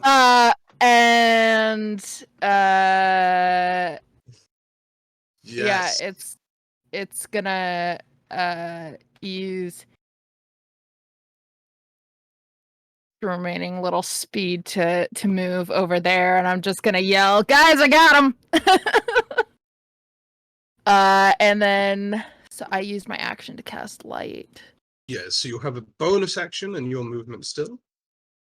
I do have my action. In which case, I'm gonna get right here. Hi, buddy. You have you don't have an action. You have a bonus action. I understand. Gwenog Yes. still holds up I hand and says, move. hey, personal space. What are you doing? Get away. I'm gonna be like, and yeah, I'll just yell at the absolute top of my lungs my approximate location in the arena. Very well. So it's 20 feet in a bright light and then 20 extra feet of dim light. I am aware. Yes, it's already set up on the. It's already set up on the owl. Okay. So yeah, I just go. I don't know. I'm bad with directions, so I just yell out my approximate direction in the arena. That's absolutely fine. And then, in that case, we will move to the flayed one.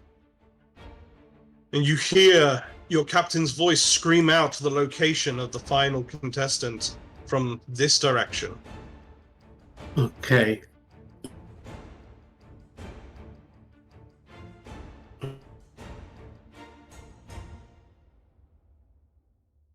Yeah, can I get to that corner? Because that's...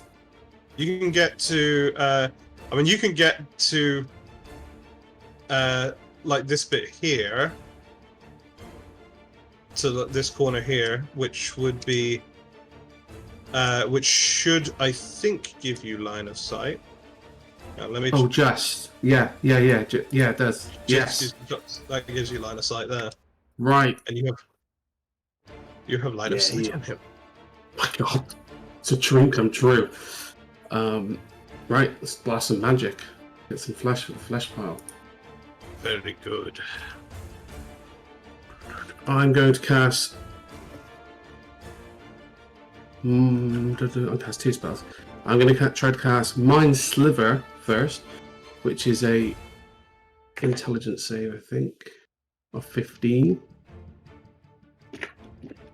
An intelligence save of 15. Let me check. I can cast it for you. I'll tell you that.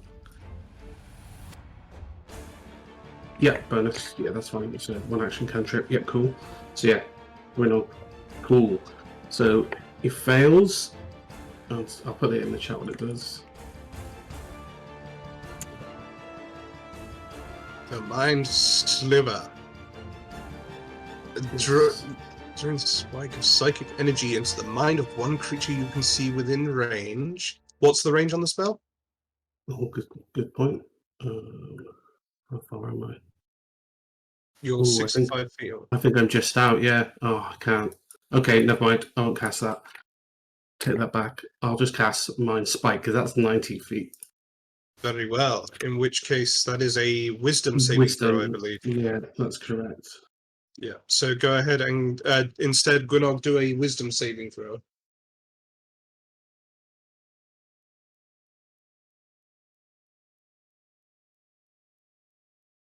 19.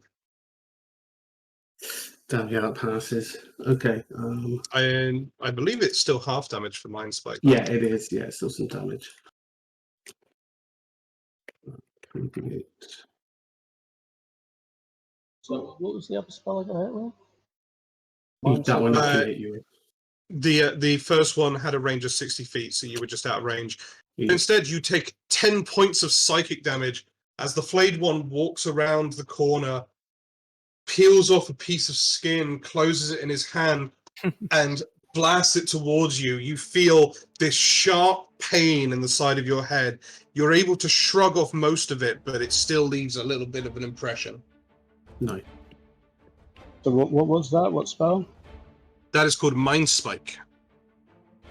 And also, on a side note, it means that the flayed one now actually no, because you've succeeded, but if you had failed to save, he would then know where you were at any time. Yeah. As long as he had concentration. But you succeeded. Anything else from the flayed one? Just the owl will fly as fast as he can towards him, other than that, no. Very well. Go ahead and move your owl. Assuming you still have control over the owl. Yeah, you do. And next we go to Gwenog. Gwenog, you are currently lit up and by visible the owl, right? by the owl. Alright, so I'm gonna hit. If I moved here, that would be out for light. Is that correct? Nope. And you also take an op attack. Hang on. You would also take an op. I got Zephyr Strike. Zephyr Strike has been used, has it not? It's kind of a weird one. It has a passive effect that lasts for a minute.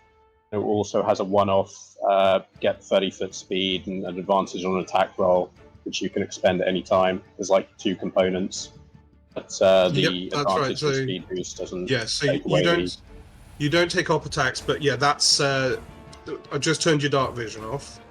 That said, I do make a. So you need to make It's concentration.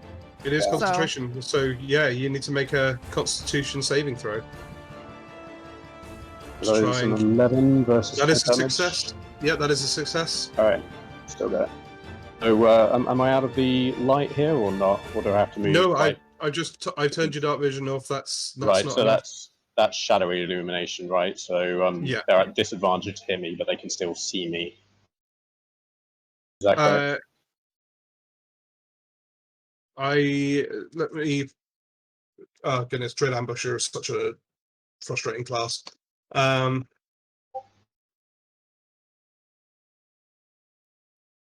mean, that's the normal rules for the light. That's not a Dread Ambusher thing. Just if you're in shadowy illumination, not in disadvantage, but you can be seen. No, that's not the case for this. No, that's okay. So am I visible here where I've moved? Where you are there? Yeah. Yes, you're kind of just on the edge of it. I guess I'm not even going to do that. I'm just going to try to shoot the owl with a regular. Okay. It won't stop the light because the light. She'll have to carry her dead owl around and like throw it at me. That'll sort of. Oh, they're actually no saying that. It's a familiar, so actually no, it would get rid of the light because once it's destroyed, it disappears. Doesn't it? Yeah. So go ahead and make an attack roll against the owl. Yeah. I'm sure I can hit an owl without advantage. I don't need advantage to shoot now. 13. 13. Let me just look up the stats for an owl. It hits. Assumed it did. Yeah, that hits, and the owl. As the arrow hits the owl, it has a hit point. As the arrow hits the owl disappears, and the light is gone.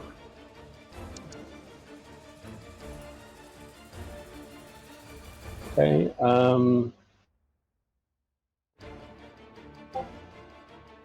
So then I will.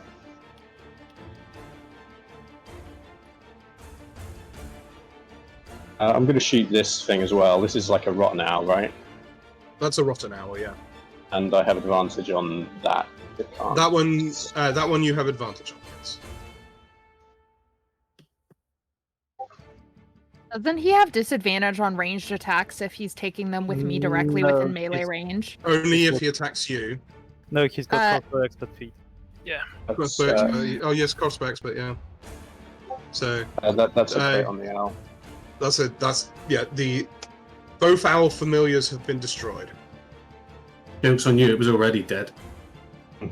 Well, it's more dead now. Okay. And who's this here? That is. No, that's he who casts. No, that's not he who casts. That's Snow. Right. I'm gonna make an attack against Snow with my bonus action. Okay. You have sharpshooter, so you ignore 3/4 cover. So yeah, you can do that. Yeah. So go ahead and make an attack roll against Snow. All right, that's 17. 17 to hit. Does that hit Snow? Nope. 17 does not hit Snow. No. Interesting.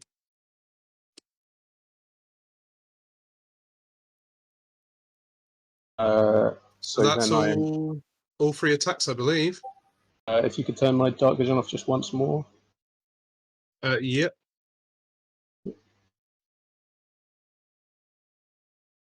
I'm gonna move. Yeah. Okay, that's fine. You move to there. And then we will go to Snow. All right, Snow is gonna hear his teammate calling, and he's gonna go out to here. Can I see him now? From where you are, you have He has light on him. you have light on you, don't you? Yeah. In which case, yes, you can. He is within your light range. All right, I am gonna first cast Healing Word on my teammate up here. Oh, wonderful! So go ahead and what level are you casting at? Level 3. Level 3. So go ahead and roll 3d4 plus that. So he who casts, you regain consciousness with 10 hit points. I am back. Yes. Indeed. And I am...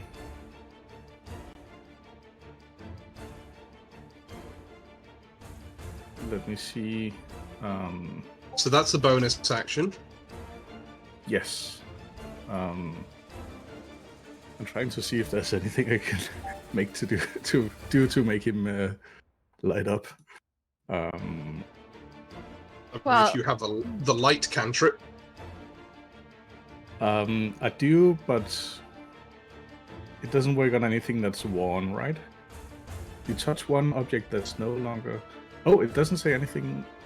You could cast dexterity saving throw. Okay. Yeah. So I would need to use my action to dash to get it. Yeah. Yeah.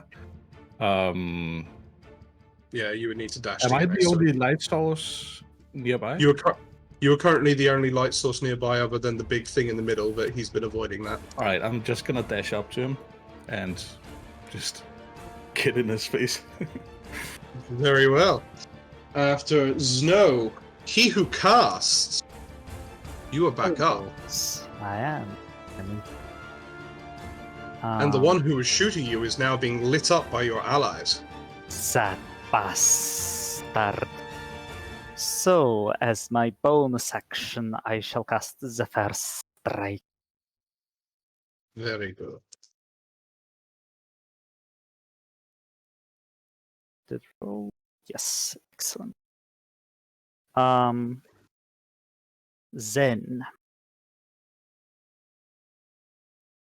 just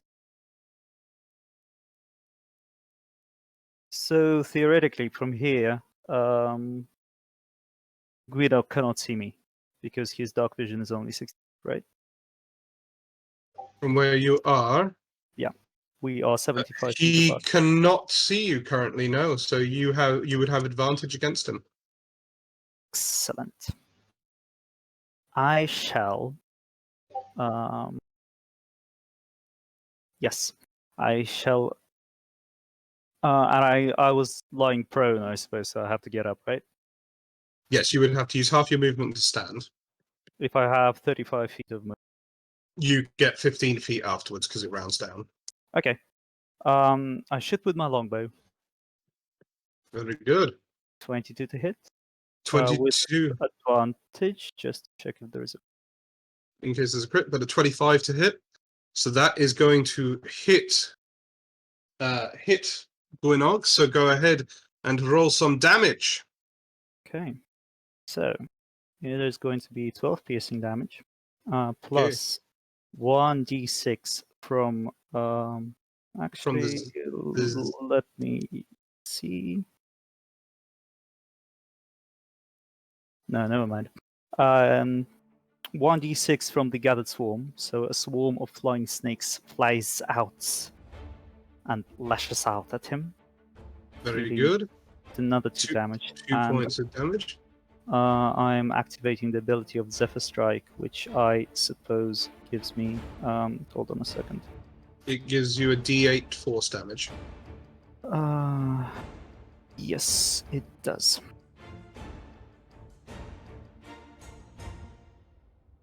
just 3. So 3. it's total of So- 14 piercing and 3 force.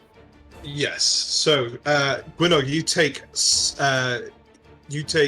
17 points of damage as an arrow comes out of the darkness into you. Concentration roll, please. And go ahead and make a concentration check.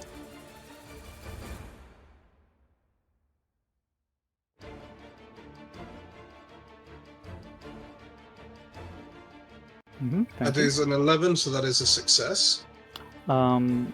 Extra attack. Yep. With with advantage, so 22, that's still going to hit, I believe. 9 damage. And an additional 9 points of piercing damage. Gwynog, go ahead and make another Constitution saving throw for concentration.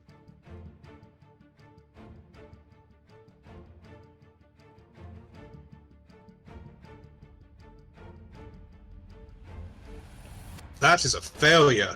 Your Zephyr Strike goes down. Okay.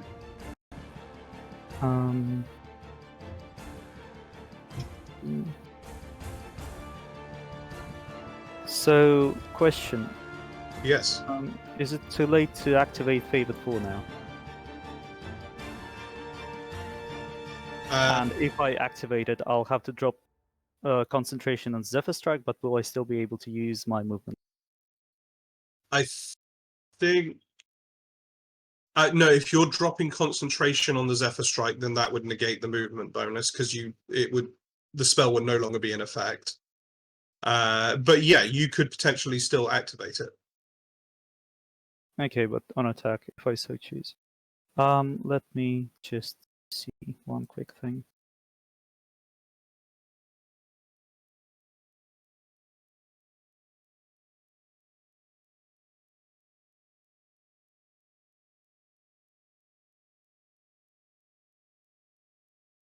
We can be quick because we are running out of time. Sorry, yeah. Yeah, I'll drop concentration on Zephyr Strike, use Favored Foe, and add another 1d6. Okay, go ahead and add an additional d6 damage. Okay, so if I manage to stall the game until we run out of time, do I survive? Is that how it works? No, it is not. So, you take an additional 3 points of damage from that one. And then... and I move over here. Okay, go ahead and do that. So next is going to be Blaze. And finally, this guy, you can see him. I cast Magic Missile at 3rd level. Okay, wonderful. So go ahead and roll your damage on that. Okay, so it rolled for one of them. One of them does 5 force damage. Then I have to roll, 44? So it's... Hang on. Try to remember how Magic Missile scales. Yeah, it's 5. It's 5 darts. 5 darts. So you're rolling 5d4 plus 5. Yep, so one of them was already rolled. It got a 5, and then it's 12 plus 4, so 16. So it's 21 points of damage total, plus 6 radiant damage. So it is 27 points of damage total. 27 points of damage. Yeah, that, and you just take that because it's Magic Missile, and unless you have the shield spell, you can't negate it. So Gwynog is looking around, like his eye darting wildly, his face covered in blood. He's like looking like an animal, sort of like looking for an escape between this breaching wall of people.